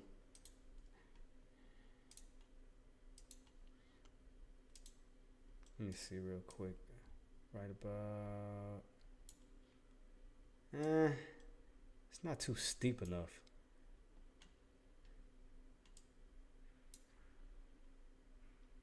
Yep, I think it's gonna go right back on that dang uptrend. Look what it's doing. I think that uptrend gonna hold more weight as far as we're gonna see. I think it's gonna still be an uptrend, personally. We're trying to put the pieces for the puzzle together. I still think that that uptrend gonna still hold. I think we're gonna see though. Because, I mean, it could be because I'm trying to just see which way it actually wants to go. Because right now it looks downtrend-ish. It's weird on how it does this. But yeah, guys, I'm about to soon be rolling out in a few, just to kind of eat and get myself a little bit more prepared around Power Hour. Basically about everything is moving slow at this moment on SPY. We'll be hopping on later on. If any changes happen, I will let you guys know. But and as usual, I do start around 10 o'clock. Well, what time I started today? I think it was 10:30. I think I started because I want to give Dex a little bit more time because I know the market opens up at 9:30. And I didn't want to just jump in right there at 10 o'clock. He's still talking. He's still getting fresh with the intraday talk. So I kind of give it an hour to let him iron himself out, do what he got to do. Then I come in. So I think I'm about to probably start pushing it back for about 10:30. But like I said, yeah, I'm going to go ahead and sign off real quick, get some food in my system and, kind of refreshing myself for Power Hour, while everything is moving slow. But congratulations to everybody on your trades. If you didn't make a trade yet, it's always gonna be an opportunity. If y'all need any help with anything, you can reach out to me through my social media, Facebook, Twitter, Instagram, TikTok, wherever y'all can reach out to me to. Y'all can reach out to me to my email at jtrades@gmail.com. And is that it? Yeah, that should be it though. But thank y'all for tuning in, man. And I will see y'all guys. If I do happen to get back on, I will let y'all know. If not, if I don't get back on, I'll just sign right back in for 10:30 for the next day. Set myself up for that one once again. But again, do appreciate everybody for being here. And we're going to keep it rocking and rolling, man. But till then, I will see y'all guys between, like I said, if I don't get on today, tomorrow. We'll let y'all know. But man, y'all have a blessed day and y'all have a blessed night, man. And congratulations on your trades. So let me get myself ready and set. But yeah, feel free to reach out to me though. I'll see y'all, man. Thank y'all. Love y'all. Y'all stay blessed.